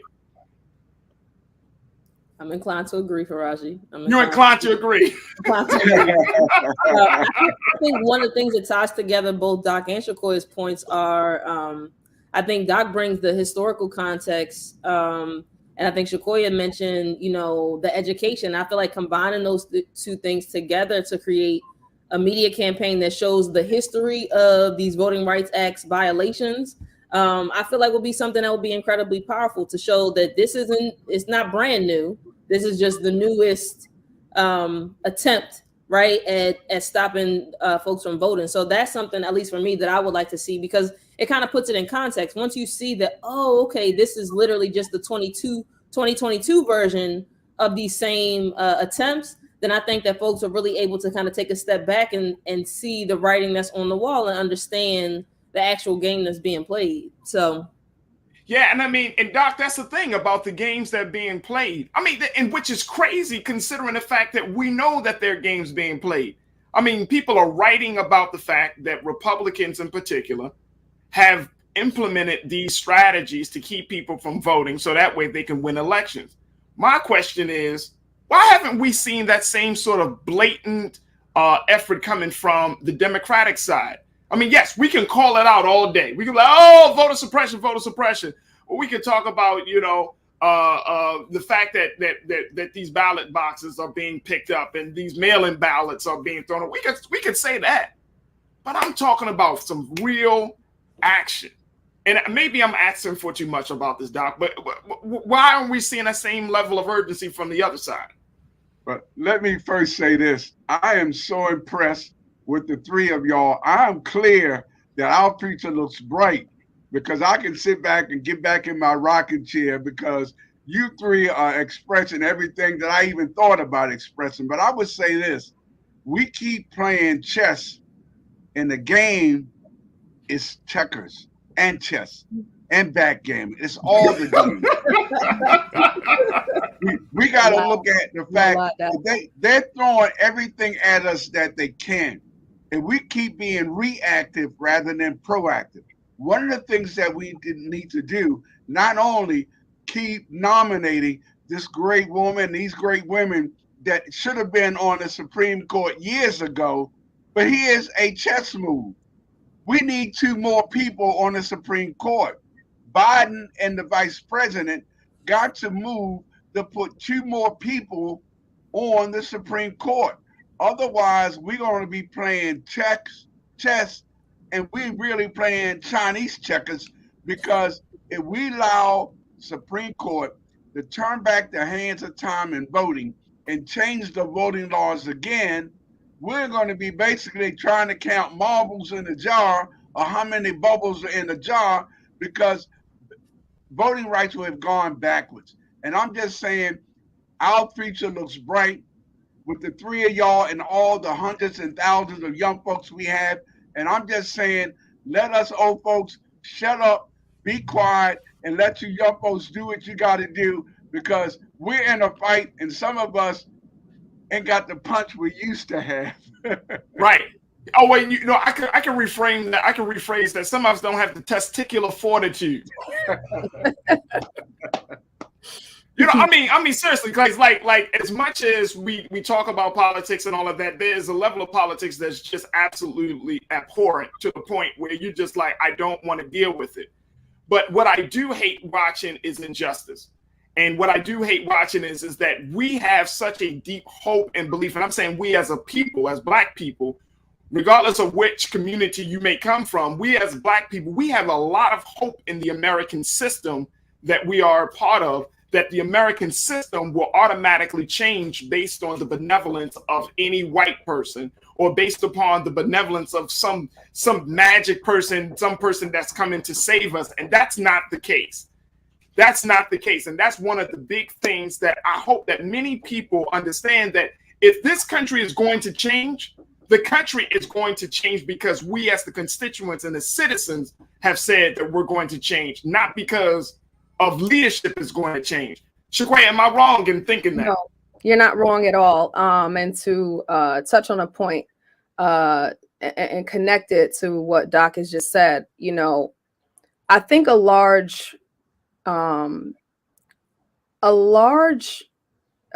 reason or consideration to what do you call respectability politics that happens on the congressional level, and oftentimes also on the state and local level, is a reflection of leaders who have been in place for too long. And when I say too long, I don't mean by the means of not being able to, because we can regard and revere people who have dedicated themselves to service and who feel they are rightly positioned and have the insightful authority to know how to guide us in modern times. But things have changed so rapidly in the past 10 years with the advancement of technology, with the diminishing public interest in politics, that I think there oftentimes, when you think of our Nancy Pelosi's, and I'm just using her as an example, but people who have been in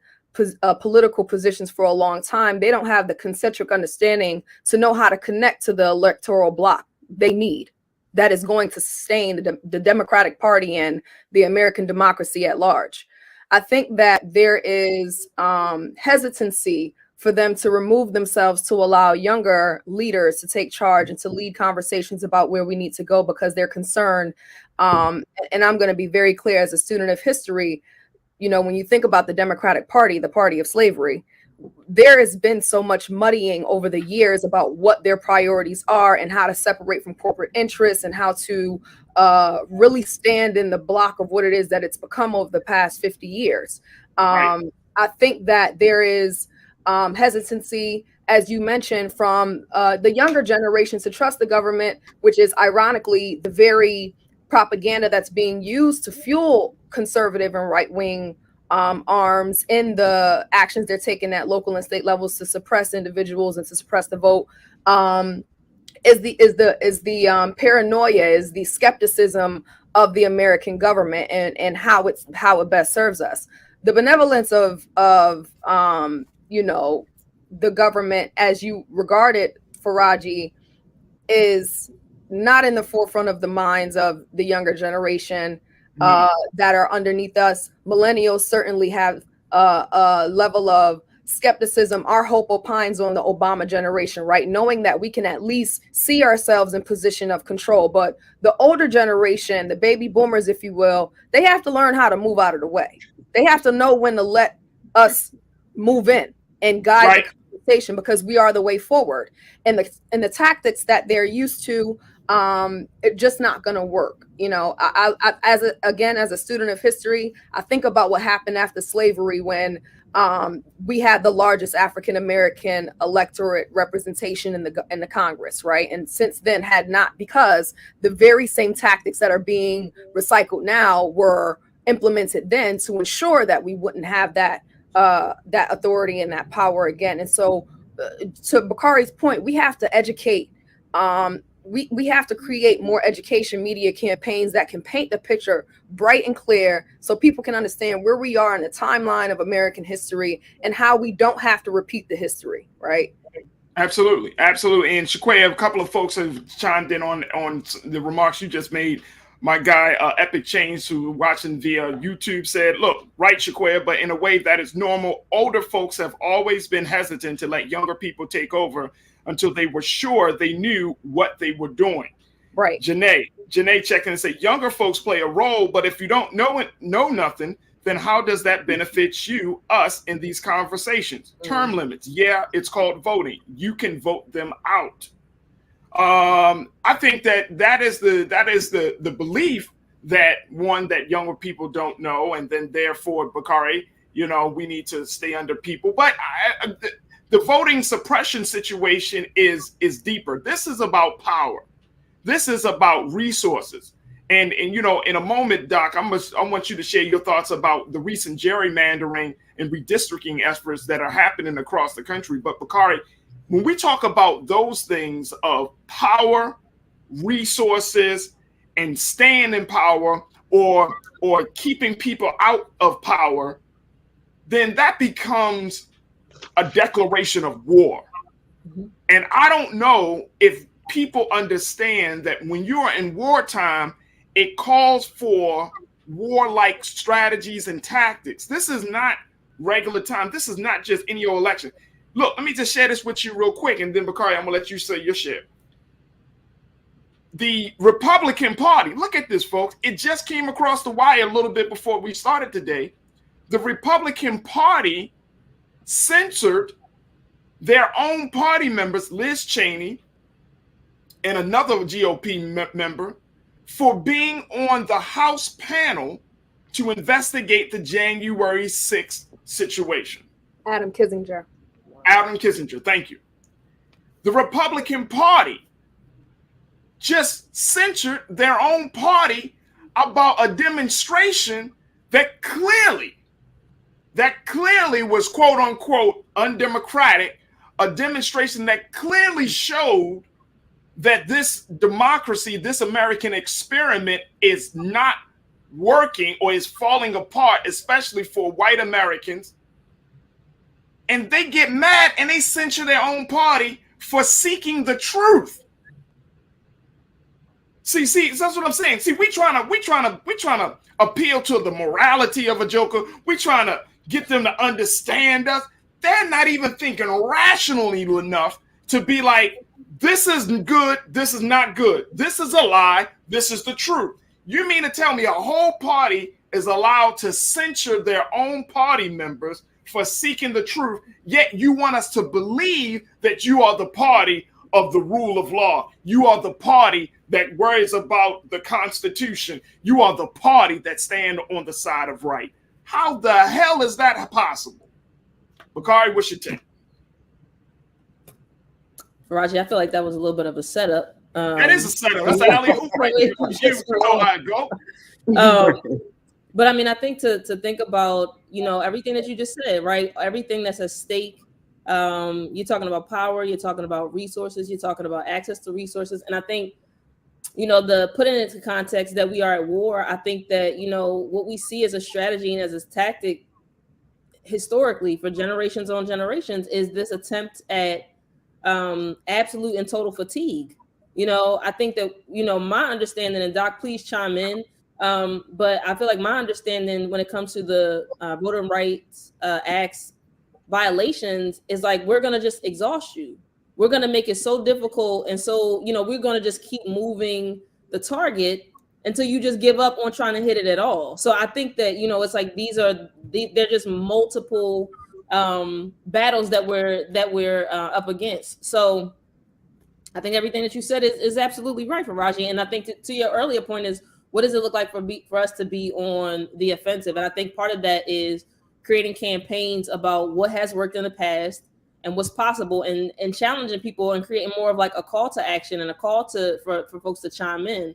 The work that I do is not as directly related to voting rights, so I don't feel like I have the utmost authority to speak in that space. But I do know that creativity and adding vitality to all of our movements and creating spaces that become more attractive and compel our folks to engage is what a lot of, I think, that the guiding principle in the work that all four of us do. So absolutely, Doc. I mean, what I'm seeing from the Republican Party is not a party that you can just deal with on the basis of trying to reach across the aisle.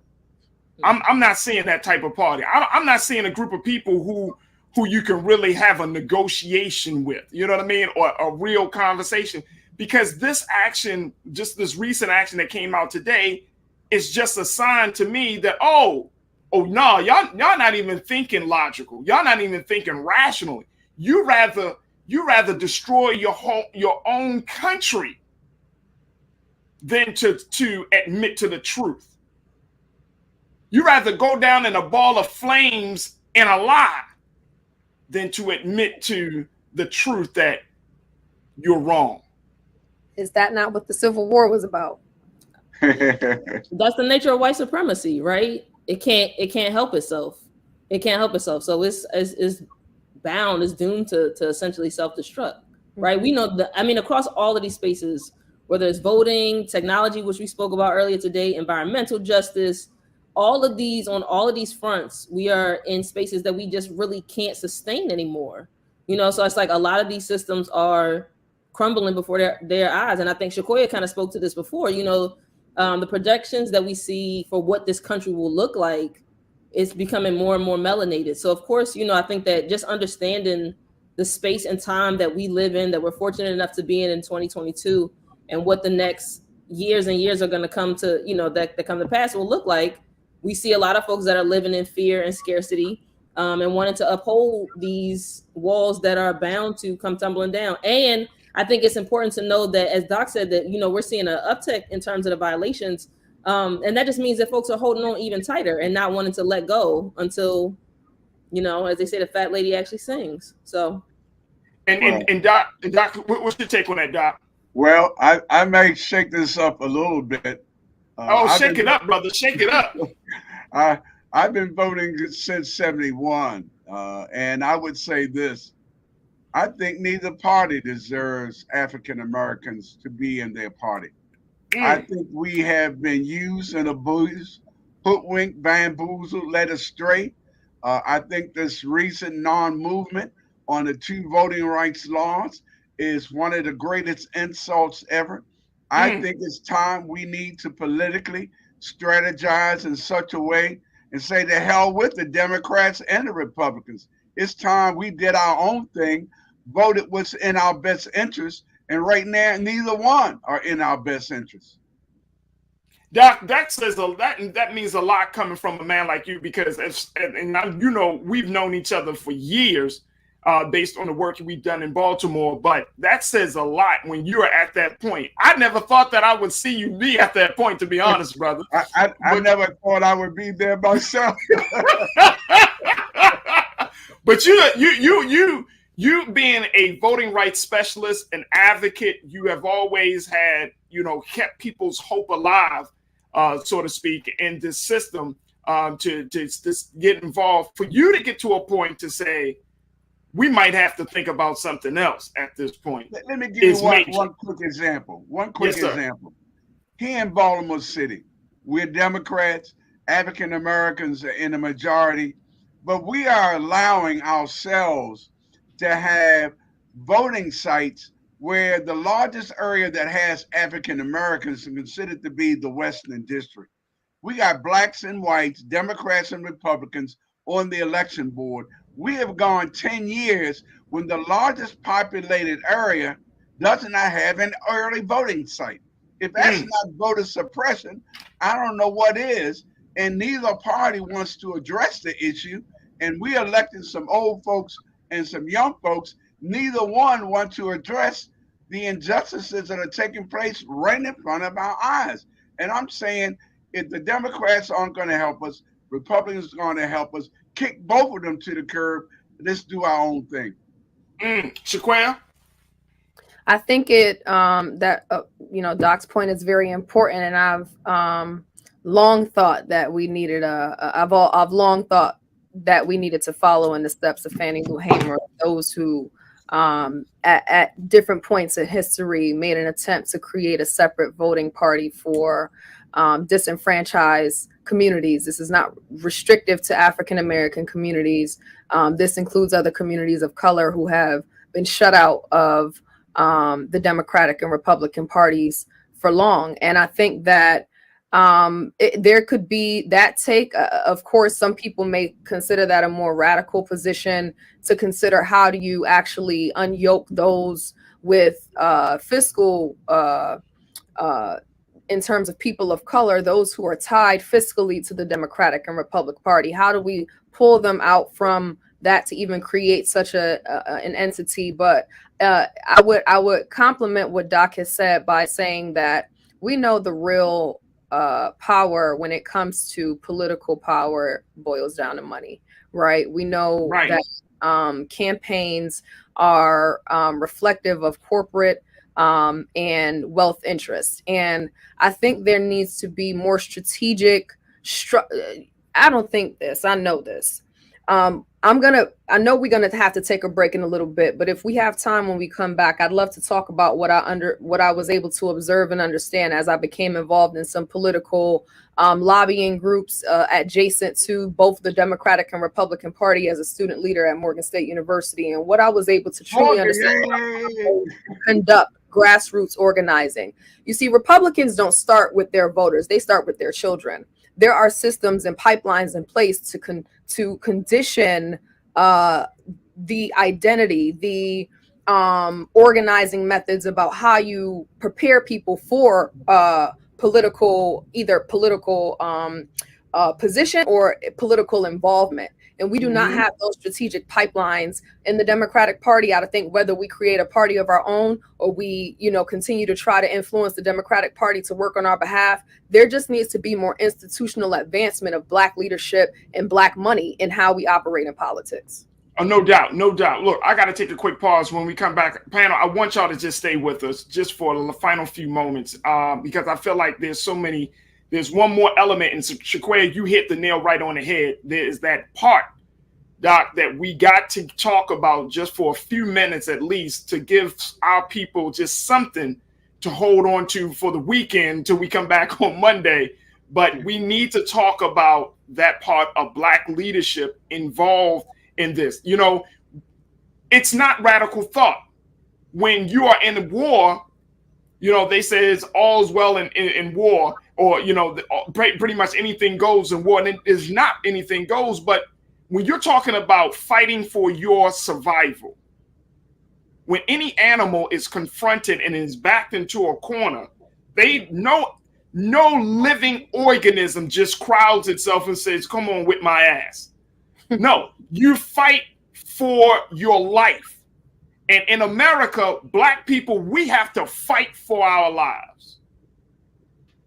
We say that Black lives matter, but we got to fight to let the country know that we are serious about our about saving each other. We got to fight for our lives, whether it's in education, whether it's in healthcare, whether it's in politics. We have to fight like hell for our lives. And if we don't, guess what's going to happen? We'll die, because nobody's going to fight for us. No one is coming to save us. It's either us or it's none. That's what it comes down to. And if we have allies, if we have partners, if we have folks from the other communities that want to join on, that is all well and good. But they have to have the same level of urgency that we have, that if you don't fight all the way to the end, if you don't fight as hard as we do, if you don't fight with the same intensity and passion, if you don't fight with the spirit that you're not just fighting for yourself, but you're fighting for your children, then your allyship, your partnership, it ain't worth nothing.